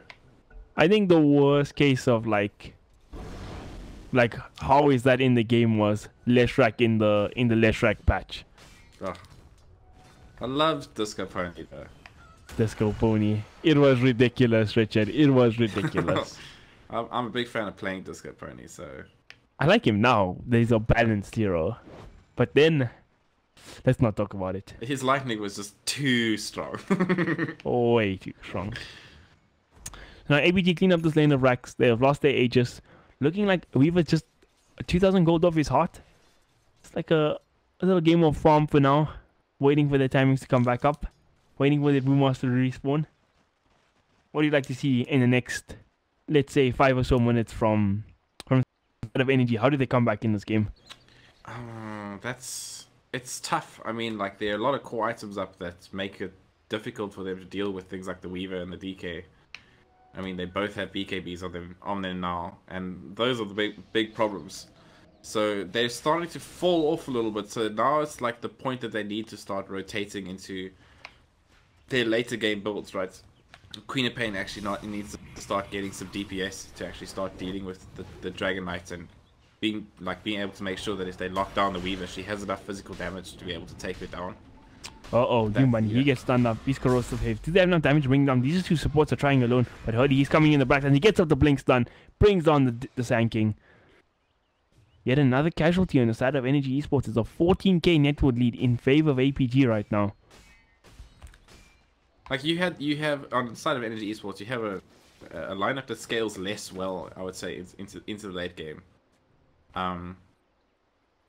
Just like, you know, Queen of Pain is okay. She's as okay as a semi carry, and Mirana is like okay as also a sort of semi carry. They don't have a real hard carry in like the Weaver and the DK for the side of APG. So they're just in a and those two heroes have just gotten so much as well that it's a big problem. Oh, that was a scary little chase. Not managing to catch anybody there. It looks like Weaver just want to clean up the shrine now. Actually, it looks like they want to go for the high ground push here immediately. They don't want to mess around, wait for no more Aegises or anything like that. ACG split pushing up this bot lane. And there's a lot of wards in the enemy jungle by the side of APG. Like, will they ever have a chance to play there is the question. I mean, if they win a fight, this will be massive in terms of map control with the kind of wards they have. Yeah, I'm not sure it's the right move, but I think for at least it allows the Queen of Pain a little bit of space in that bottom lane to do some split pushing if they decide to. Because I mean, they have lost that Rax, so they need to try to keep that lane pushed out as far as possible. So, and that's probably most likely going to be the Queen of Pain's job for the most part. For sure. Now, a big thing to look for the side of APG or even Energy Esports is that Roshan will be back up in about 50 seconds.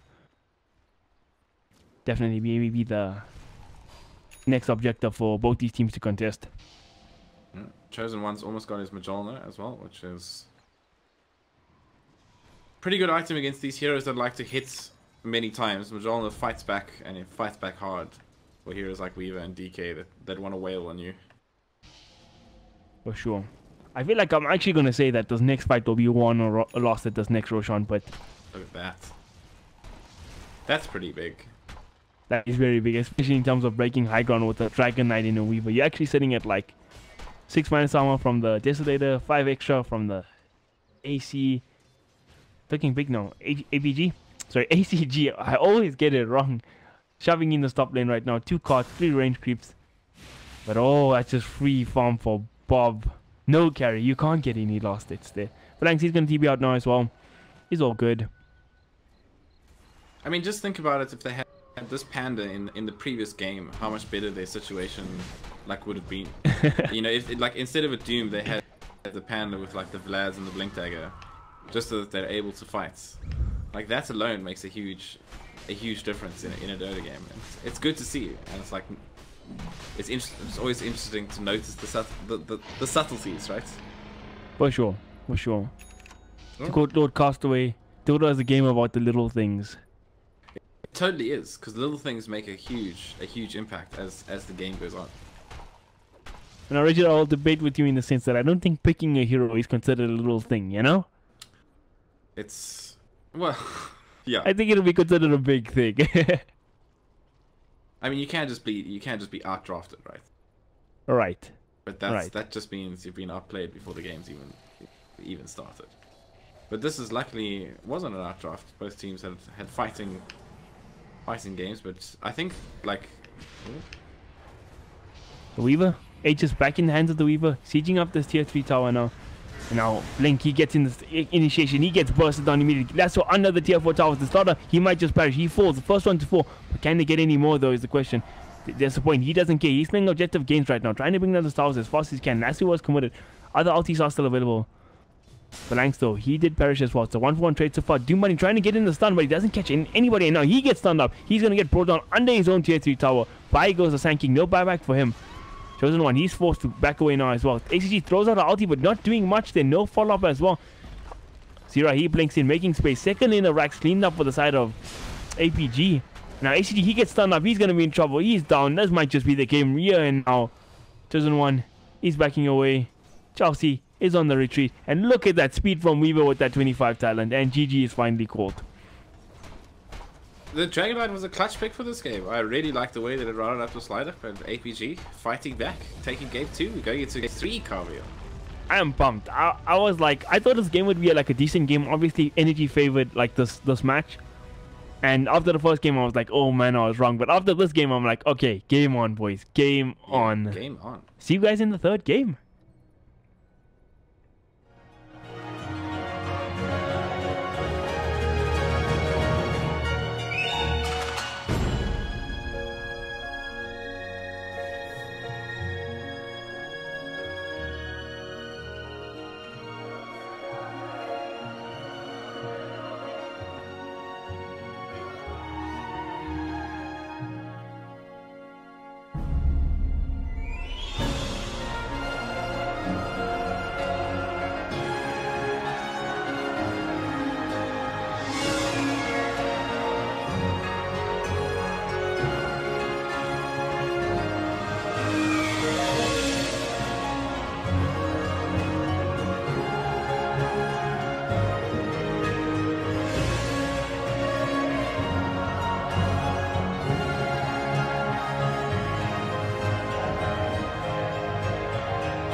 Looks like game 3 is up live and ready. That second game was quite a performance from APG. They drafted aggressive and they just ran at energy from the get-go. What was that? Something like a 20-something minute racks? It was an impressive game of Dota, to say the least. Much better than game 1. Yeah, definitely. And brought us into game 3, which I wasn't expecting. I thought the aggressiveness out of Energy, especially after that first game, was just going to be too much. But it turned out the tanking, the clutch sort of DK pick right there at the end turned out to be the thing that just sort of brought that APG lineup together, and was just a great combination all in all. And we have the first pick come out, and it's going to be Slaughter, who's been pretty important so far this series, I'd say. 3 out of 3 games, man. Picked up 3 out of 3 games, and Clockwork actually makes it through the draft, so Energy picked that up. Gonna be should be a Doom Bunny hero? Most likely a Doom Bunny hero. Yeah. I think it would be a Doom. Like, he's played it before, right? Oh yeah, he was playing Pass 4 last game on Sanking, so I just assumed he'd probably be playing this. But this could be an offlane Clockwork as well, but when I think about Clockwork, it's that open pick at the beginning of the game. Yeah, and that's a super strong hero at the moment. His battery assault is just disgusting with his talent. I'm a big fan of Clockwork. I feel like it's a hero that does a lot, like especially in the Pass 4 role, because in the like sort of Pass 4 versus Pass 4 engagement, like you can't just like run up to a Clockwork if you like a Ogre or a Slaughter or something. You're gonna take serious damage. Yeah, it's just so strong, and the thing is, he's a great teamfight disruptor. So he stops teamfights from happening the way that the enemy team wants them to happen. Because suddenly one of your heroes gets hooked and he's in a cogs, and suddenly you have to initiate on the Clockwork, which is not really like what you want to do. And he's just a great hero in general around to have if you, and that's a great combination as well with the disruptor. So cogs into Static Storm. Yeah, ain't you shabby? Easy. You know, on that note of Dragon Knight, I know we're going back into the past here, but like I once saw a stat that was like there's something like Dragon Knight has had like above 50% win rate in professional Dota for so long, but yet his pick rate isn't all that high. It's just like not a glamorous hero, you know. It's not a flashy hero like the Quap or the Puck or anything. Never really plays it, but in terms of like objective Dota, Dragon Knight is king, man. Dragon Knight is king. The thing is, like, it requires a non-flashy mid player to play him, which is not what most mid players are at the moment. But then you get someone like the Super DK, for example. Oh. You know, like, he's not a flashy mid player, but he gets the job done. So, like, DK was a perfect hero for him, and he smashed on that hero. You know, just look at the last TI. He was, 60, 15-0 or something ridiculous. I mean, DK is... I loved your example there. It's a superhero. And like you said, good games on it. It's like his Dragon Knight is like really good. I know it's like odd to say that about Dragon Knight, but his Dragon Knight is actually amazing. Yeah, because they're one of the few teams that actually pick it. Like Super's teams or the teams that Super's beat in. Like when he was at Vici Gaming, they picked it for him all the time. Like, yeah, that was one of his heroes. Because he's into those heroes that just sort of like they're not flashy or anything, but they get the job done. Like Medusas, you know, your DKs, that kind of like sort of tanky, hang and banger kind of vibe. For sure. And it's great. It is. I mean, when Soda was that in APG, that was like, he is like bread and butter. You play like Viper, Veno, Death Prophet. Also these like, you know, just press R and win sort of heroes. And we got the Shadow Demon as our last pick there. As we see the bands coming out, we got the Morphling band out in the first phase. So we got SF and Tide. Tide is interesting. Tide is interesting. Really strong hero at the moment. I also like it quite so much. So this Shadow Demon has been a 3 out of 3 pick in the series, and it hasn't won a game. So is this a bad omen pick from the side of APG? Maybe they could do it. Maybe they could do it. I mean, this time they haven't been that many. TB still in the pool, for example. They've got Luda still in the pool, for example. If they wanted to do that sort of Shadow Demon route. That is a good point. And the Brewmaster, APG take it on themselves. I was actually impressed with Zero Brewmaster. Despite like the rough beginning of his laning stage, he really got a lot done in that game. Yeah, his mid game was fantastic. Especially once he got that Blink Dagger, he was doing such work in team fights. For sure. And it's also he's also one of those team fight like disruptors, right? He just puts someone in the air, someone's stunned. You've got like pandas running at you that you don't really know what to do about because they're like really tanky. He's just a disruptive hero in general. For sure. I mean, you can even say that in like the laning phase. He just spammed the drunken haze on somebody they can't last it. He's just an annoying pesky hero. Yeah. Disruptive. Yeah, he's just annoying. That's what he is. For sure. Energy contemplating the third pick quite heavily. What do you think they're gonna show a core here? Just maybe pick up their off lane. Wonder what they're gonna do here. Their trend is to most likely pick up a core in this position. And they picked up their Sand King 4th last game, right? I don't remember, to be honest. Just because they had the Mirana in the first phase. Yeah, they did. They did indeed. They probably picked their pass for 3rd or 4th. Oh, they went Magnus. Magnus. That's an interesting pick. That was a C1 special in the middle lane before it earlier this year. Like he loved these core Magnus. Him and Deppy. I mean, Magnus is at least going to be able to spam out the lane a little bit if that's an off lane Magnus, which I suspect it is. I mean, he might get some help up there from the supports, maybe throw a Disrupt up there, but the Disrupt is not going to be able to hang and bang with a Slaughter on a Shadow Demon. Oh yeah, for sure. Magnus is a hero that I think is still obviously always going to be a good hero, right? But I feel like he took a bit of a nerf. Like he spent a lot of time in the jungle for an offlane hero. Yeah. And he can sometimes get shut down pretty heavily in lane. So I don't know. He doesn't have that Iron Talon anymore, which was really strong. Even Bowman Shield. He used to buy Bowman Shield a lot as well. So a bit of a nerf to Magnus there. But now I want to see a true Magnus carry come on. I want to see like a PA or like a Juggernaut or a Troll. Something that can really combo up with this mag. Chosen One Anti-Mage? Here we go. Oh, Chosen One Anti-Mage. Actually, how is Anti-Mage not beat? Like, Bane hasn't been touched this whole match. Anti-Mage hasn't been touched this whole match. Oh, there we go. That's another C1 classic. He loves it, Phantom Assassin. Yeah, we've got 3 melee heroes on the side of Energy Esports, so they're going to be doing a lot of running at you. That's for sure. Viper hasn't been touched in any of these games. Maybe we see a Viper come out now in response to the PA, the new break ability. Yeah, Viper is really strong against Phantom Assassin. We're going to see the Luna is going to be their Shadow Demon pick. Not the best hero against the Phantom Assassin for the first 45 minutes of this game, but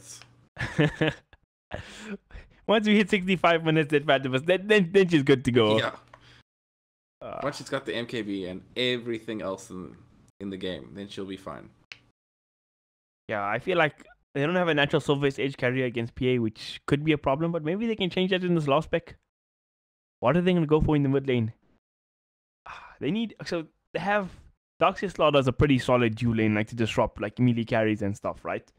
Yeah. They have that big late game carry. They have their 5 support. What do you like to see in this like mid hero? Like a big team fight hero, a tempo controller, like a Queen of Pain? I mean, they're like a little bit shy on damage, I would say, at the moment in the mid game. Like Luna, besides her ultimate, is not going to be hitting that hard against quite a tanky lineup. The Magnus and your Clockwork. They might need some form of DPS. They might go DK themselves. I mean, it's still here. You're a big fan of the superhero, eh? Well, they could go for the DK again. I mean, it gives them a good like front liner to put the Darkseid Iron Shell on. It has massive AoE damage for Vacuum Wall.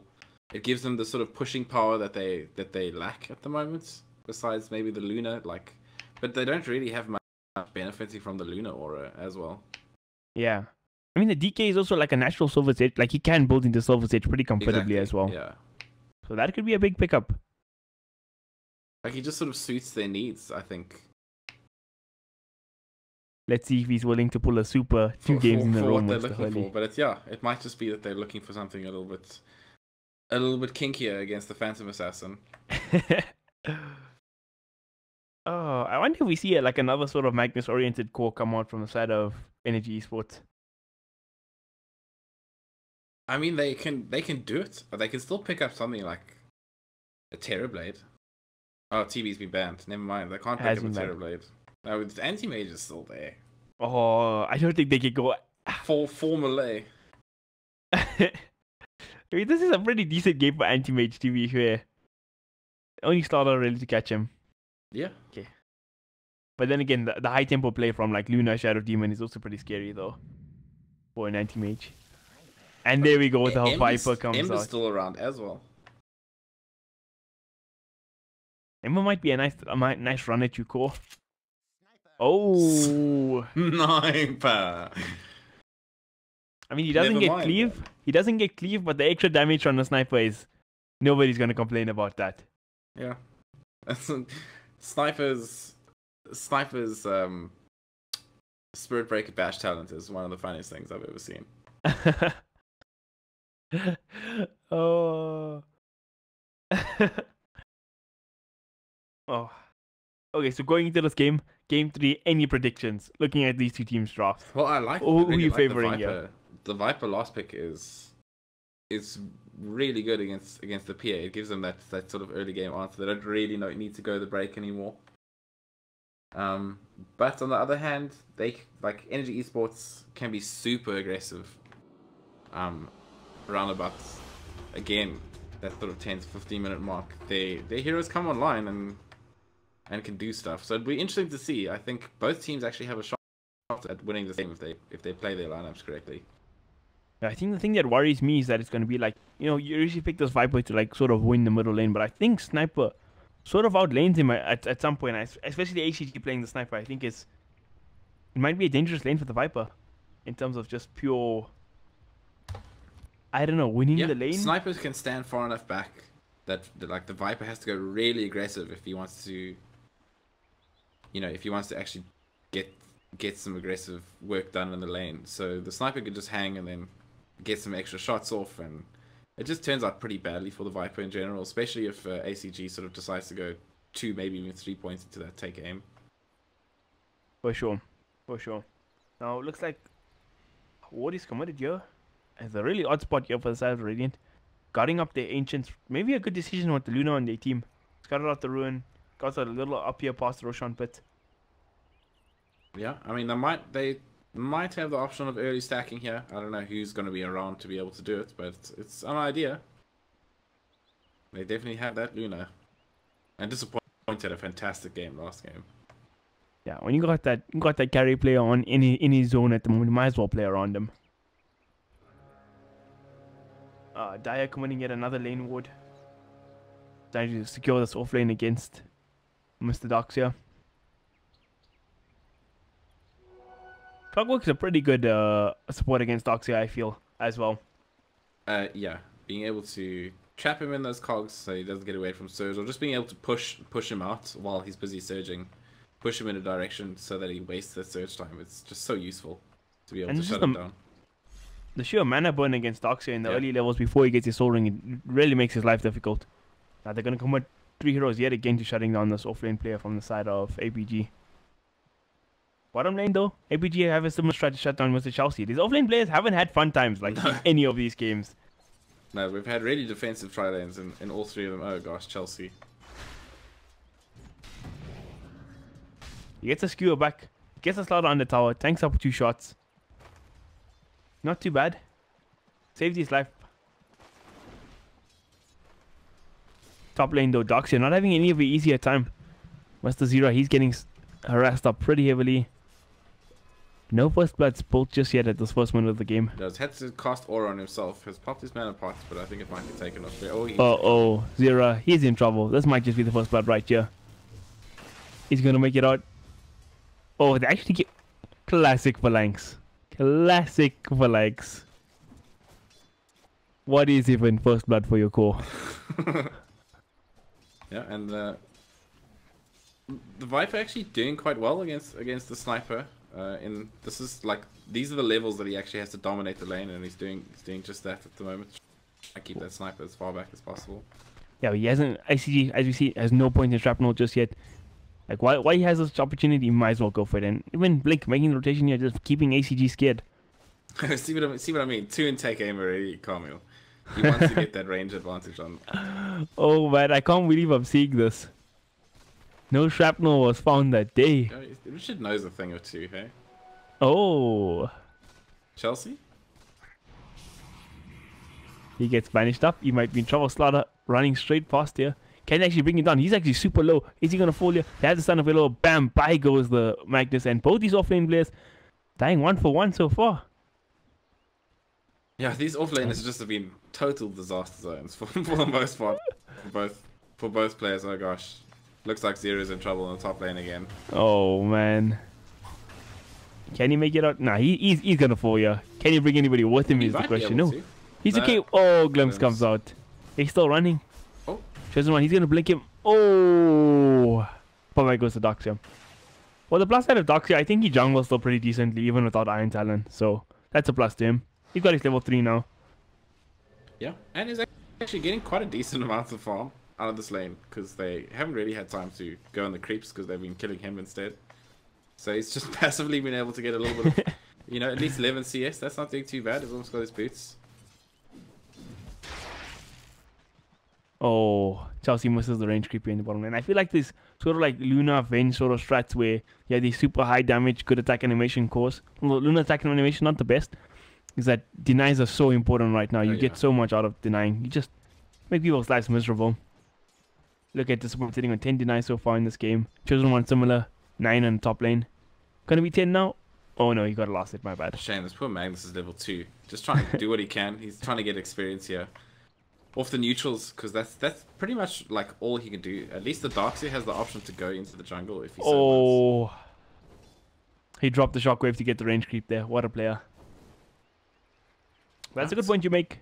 Chelsea doesn't really have that privilege to run into the jungle anymore, like the Darkseer. No, he has to sit here and just sort of hope. Darkseer. He's going to get caught by his rune, but now Slaughter's making the rotation up top. I don't think it's going to be so fun for the Energy supposed to run at this Darkseer anymore with Slaughter in the area. DeMoNiK, he actually might be in trouble here. Can Slaughter catch him? He uses the sprint. No to no avail though. DeMoNiK's fine. No, Darkseer's got no mana now. He got hit twice by those cogs. Oh. Trying to get to DeMoNiK. No, help me. Mr. Zira, he could be in trouble. They see the Slaughter here. No real emphasis on him, but no. Help me, he could be in trouble. They're going to charge him down. He gets a glimpse off now. That could be third death for Zira. Is he going to make it out? No, he doesn't. Bye-bye. And is this another case of fool me once, shame on you again, Mr. DeMoNiK? I feel like with the Darkseer, yes, he can just go into the jungle. I mean, he's got everything he needs. He doesn't have like a soul ring, but he can get it so quickly. Maybe now that the Slaughter's here, maybe the Slaughter should have been here from the start. On the plus side though, he is keeping both supports like static here in the top lane the whole time. Yeah. No rotations in the middle lane. Luna's had free farm. It's been okay. Yeah, and ACG's now with those 2 levels in take game has actually managed to get the range advantage out and has managed to get some last hits. It's doing much better than the Viper actually. Viper sitting at 15-0 to the 23-16 of ACG. Hurley can't even make aggressive plays anymore. Shrapnel, 2 points in it. Got the ulti now as well. Things looking good for ACG in the middle lane, to say the least. Yeah, because they changed the way that Nether Toxin works, because it doesn't give him that damage anymore. It's not helping him last hit against the Sniper, and Sniper has one of the best ranged animations in the game. It's just totally disgusting. I mean, once you have that like sort of sniper thing down, it's like just super strong in the laning phase. Now, looks like rotation finally coming out here in the middle lane. Both DeMoNiK and Phalanx waiting here in the bushes. Can they make the play on Hurley though? But he looks like he knows something's up. Playing very defensively. I think they had the ward gets activated. No, they didn't. Oh, he gets caught. He might be in trouble here. Shrapnel comes out. Hurley getting wailed away now. Now, stun comes out. Can they get the return kill and disrupt it though? They're going to try. Shrapnel's coming out by the many by ACG. Glimpse comes out now too. Blink. He could be in trouble. 2 kills. Can they get the third here? They're trying ACG. He's going for it. Double kill for Chad. And that's a wipe in the middle lane. Yeah, that's excellent for... Energy. Is it Energy? Yeah, it is. It is Energy, sir. It is indeed. Both these safe players still not really disrupted. Both sitting at 39. Last hits a pop, but I feel like Energy Esports starting to pull away in this laning phase. Getting that wee bit of an advantage. Oh yeah, Sniper getting what he just got in the mid lane is really good for them. And PA is doing fine and getting, against the Darkseer up top here. even though those supports rotated, she's still getting some farm. But that being said, this has at least helped me Zero a little bit of space on this top. He's now got his boots and his soul ring, so getting a little bit more out of this top lane at least. Disappointing. He's gonna pop the ulti, but oh, he actually gets pushed out. But he gets glimpsed back up. He's gonna be in trouble. He pops the ulti, but he gets popped almost immediately. Unfortunate series of events for most of this point. And another successful rotation by the supports of Energy Esports. Yeah. They are helping out the other lanes. You know, just they've helped out the top lane, given him a pretty good start, and now they are just giving some aid into the mid, making sure that the sniper does well against the Viper. And but he's getting caught up here. He gets assassinated by the sniper now as well, but he's gonna make it out. Can he get any return kills? Hurley's making the rotation as well. Can he get his ultimate on him? But no, Clockwork just a little too fast with those Tranquil boots. DeMoNiK's fine, but no. Slaughter's still going, but no, he gets off the cogs. DeMoNiK. What a player. Oh, what a player. Just tells him to leave his area, please. Get out with those cogs. 1 for 7. Wow. 1 for 7. And I think a big thing is that the supports on the side of APG are really starting to get stuff for levels. Slaughter still at level 3. Similar story for Bob. Yeah, they do have some stacks, but unfortunately he doesn't have any points into Shadow Poison yet, so not going to be able to take those stacks himself as the Shadow Demon as of yet. It's going to be up to Disappoint to be able to get that. Disappoint is not doing too bad. He's pretty far on his way to his Dragon Lance, if that's the direction he wants to go in. I think the worrying thing for the side of APG for me is like playing this Luna, no ancient stacks up available for. It's never a good sign. Yeah, she's not going to have much help, but they are at least trying to get some neutral stacks going at the very least. The Luna's going to get a little bit of farm out of that. But Chelsea 3 stack in a large camp has managed to get his level 6 in this off lane, which is mildly impressive, I would say. Mana boots, level 6, halfway to the blink dagger. Actually looking pretty good right now. Yeah. Like he's gotten more than I thought he would, but he's having to max the shockwave, so he's not going to have that max level of power as soon as you might want for the Phantom Assassin. But they do have the sniper who's doing really well. Like also on his way to a Dragon Lance. Looks like this Luna is actually going for that MOM straight up, which is a decision I kind of agree with. You want to farm as fast as you can. Yeah, that's fine too. I'm just an MOM fanboy, man. I'm an MOM fanboy. The fattest loot into Mask of Madness. Yes. The Morbid Mask actually, it's back in Dota 1, it's flavored text used to say the fattest loot.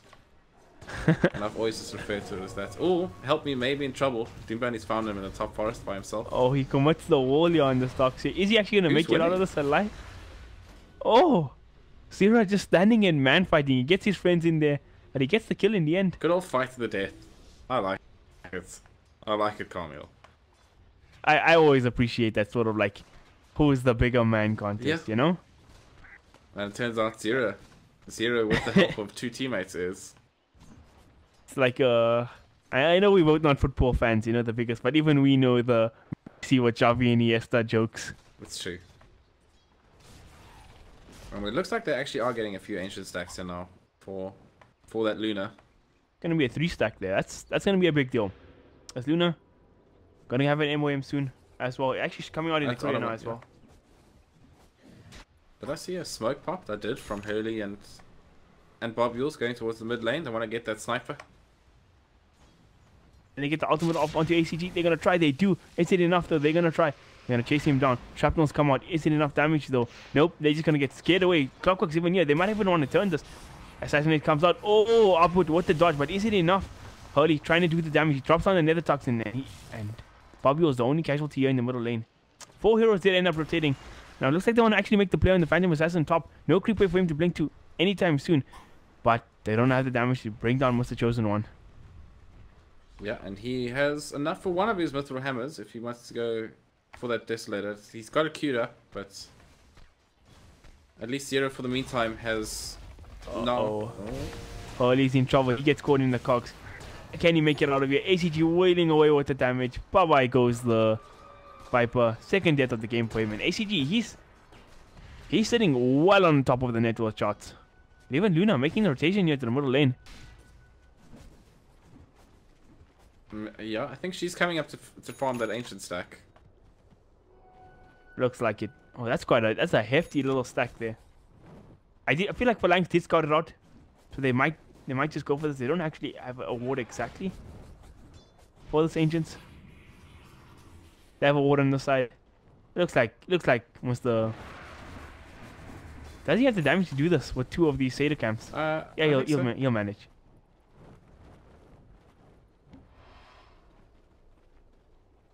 It's gonna take him a while to do it, but he'll get there. Oh, he's not ready just yet. Oh, I feel like they must have an efficiency for stacking again before he. Lane. ACG wants to fight. He knows that he's ahead at the moment. Oh, they might just find a low hero. Oh, they get Hurley. Slaughter ulti comes out, but not on. Sorry, the disruptor ulti comes out. They bring down the Slaughter. And Hurley, he's making out. Can he make it out? No, Glimpse comes out. Hurley's back in the fray. Up tier 2. Phalanx though, he could be on the receiving end of some danger. In the end there, only the Slaughter fell down. Not the worst trade ever. Yeah, the unfortunate the Magnus pushed the Viper out of the disruptor ulti. Otherwise, I think that might have been another kill. A bit of a miscommunication. Yeah, it was a bit of a dip, but we won't hang on to it too much. We'll just let it slide. Just one of those things. So Chosen was like essentially 400 gold of having a Desolator. I feel like the tempo of the game is going to get shifted quite heavily in Energy's favor once that comes. I mean, we're already sitting to 2 to 10, 14 minutes into this game. And oh, DeMoNiK gets up the big hook shot, trying to bring down the... Alright, that's a dead dox, yeah. And Luna falls in the bottom lane as well. Yep, Phalanx doing the work. And it's the problem with Luna. She's like really weak. You know, until she gets 1 or 2 core items. Until she gets sort of like Mask of Madness, Manta, BKB. She's very weak as a core. It's just one of the problems inherent in the hero. So they are exploiting that at the moment. And giving her another death. And playing against this Clockwork, he's forced to go into that sort of Hurricane Pike like first item, I believe. Yeah.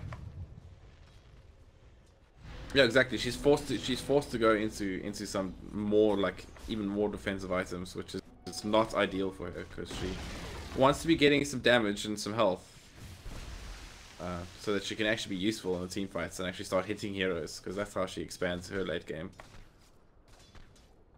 Oh, Bob Yule's got a haste coming down bottom. Oh, can he kill his former teammate, Mr. Chad? He's gonna try. He gets up the Soul Catcher. Yeah. ACG, he's gonna scurry away. Can he make it out? He's gonna TP. Bob has the ball. Are they gonna convert Luna off for this? They are. The creep waves are around too. Okay, if they bring down ACG, this would be a big kill. That's a massive ball. Actually, ACG wasn't on a kill streak there. Oh, he's got 5 assists. That's kind of sad. But still, a big kill for the Luna nonetheless. Well, yeah, Phalanx has been securing those kills with incredible accuracy and cunning. Kaameel. That is true. Sitting at 5-0 and 4.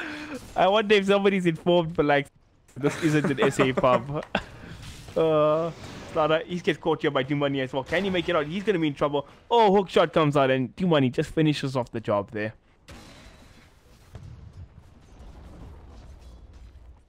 Yeah, and the top lane picking up that tower. Got a Desolator. Going into Manta style next.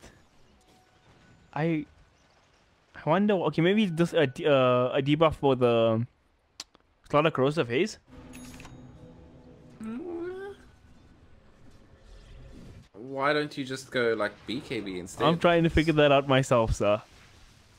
Because then it stops the Luna ulti and all that jazz. You know what I mean?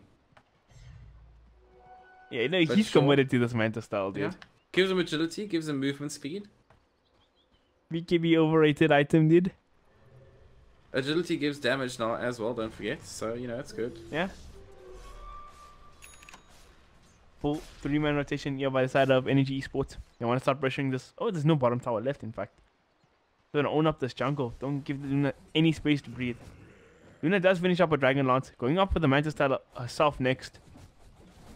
I feel like maybe Hurricane Pike is core this game for her. Maybe rush it.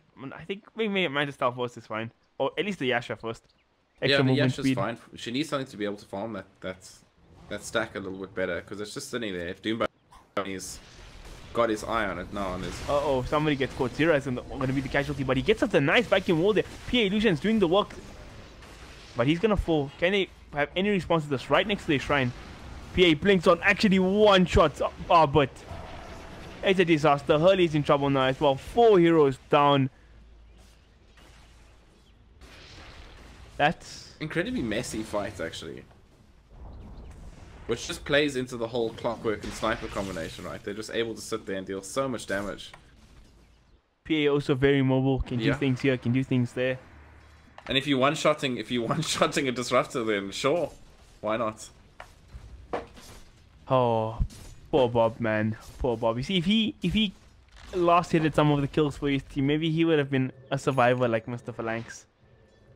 Phalanx. Uh-oh, disappointing. He gets glimpsed back and obliterated by the Phantom Assassin. He is getting farm though. He is getting net worth. He is still, you know, top of the net worth, or top of the last hits at least. He's a little bit behind on net worth, but he's doing what he needs to do to be able to at least fight in the mid game. Hurley, unfortunately, is desperately far behind at this stage. Went for the hood on Viper. I feel like I see a lot of the build that Vipers go mostly these days is the Veil. Kind of like that build a lot. But I feel like Hood... And, oh, RP comes out by Mr. Chelsea. Is it enough to bring on Hurley? Oh, ACG wailing away at this Viper. Viper's dead again. Death number 4 for Hurley. And, but he could be in trouble here as well. Yeah, he's gone. Feeding a double kill to his former teammate. I saw the idea of Bob. He tried to get the sniper illusions to be able to last hit the Magnus, but the Magnus managed to TP away in time, unfortunately. But the vision was there. You got your mech up on Zero at the very least, so some form of team fight. And Disappoint has picked up that Yasha, so is at least still scaling. Doom Bunny in fairly deep. YOLO solo, can he do this? he's got the blade mail, so if he's gonna run into this. Oh no, he's gonna run away. They're just gonna man mode that up. If they go on him, that Viper takes an atrocious amount of damage. So Glimpse comes out. Who did they find? Oh, Bob Yours. Rocking a hard place, wow. Ooh, instant smoke as well. Looks like things are now happening. He's in trouble in the middle lane. ACG just wailing over. Can they bring him around? 23-3. It's a disaster, but Disappointing. He's chasing for ACG. Can he bring him down though is the question. He's trying. One more right click. Is it enough? No, he gets baited a little too far. And now he's going to be in trouble. Bam! Phantom Assassin gets another kill. 2 kills. Even Doom Money on a mega kill streak right now. Oh man, Disappoint was trying to cast his Lucent Beam, but the Clockwork was standing right next to him, so every time he tried to sell a melee and lift his hand up, it just got interrupted. And that is a sad Luna. 16k net worth difference, 20 minutes into this game. I'm struggling to see a way back into this, man. Things are looking bleak. Yeah, things are looking very reminiscent of game 1 this time.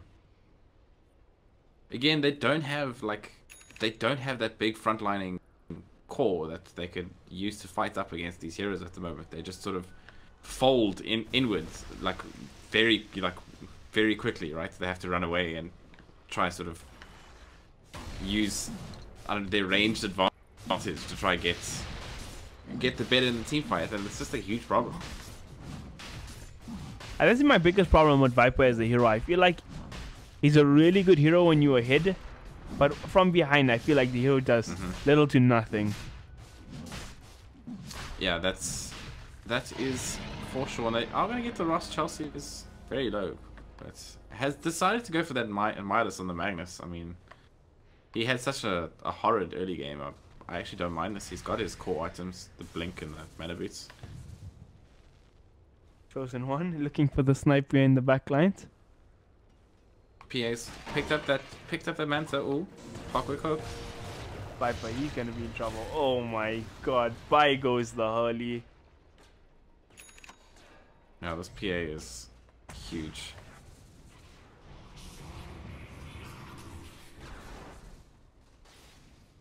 Point sending out the illusions. Can they break the high ground? Here is the question. They got the Aegis on the PA. They got the sniper sneezing away from the back lines. Did I say sneezing away? I meant sneezing away. Go. Oh, that's funny. Having a quick sneeze in the background. Just a short one.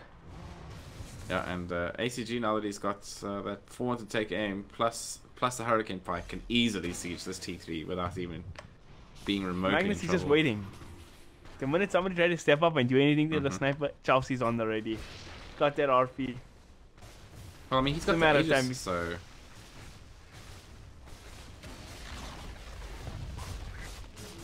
Now we see the vision for those illusions. Oh my he gosh. blinks and he 2 shots to the Luna. Chosen one doing a massive amount of damage. He might be in trouble here, but he still has the Aegis. Aegis gets expended. Tier 3 has fallen. In the backline, so Zero, he's gonna fall. 2 heroes down for the side of the Radiant. They didn't get the Aegis down, but isn't it enough? RP comes out from Chelsea in the backlines. He gets the Shadow Demon. ACG just going ham right now. Double kill for him. Beyond godlike for Chosen One. And GG is finally caught in this game. What a stomp in this game 3. Wow. Yeah, they just had pretty atrocious lanes, all in all. Things didn't really go according to plan. I mean, and the Luna didn't get enough out of that bottom lane, I feel, for them to be able to fight in the mid game. And the PA got so much that it was a bit of a disaster. Unfortunate series of events. Thank you everybody for tuning in tonight, and goodbye.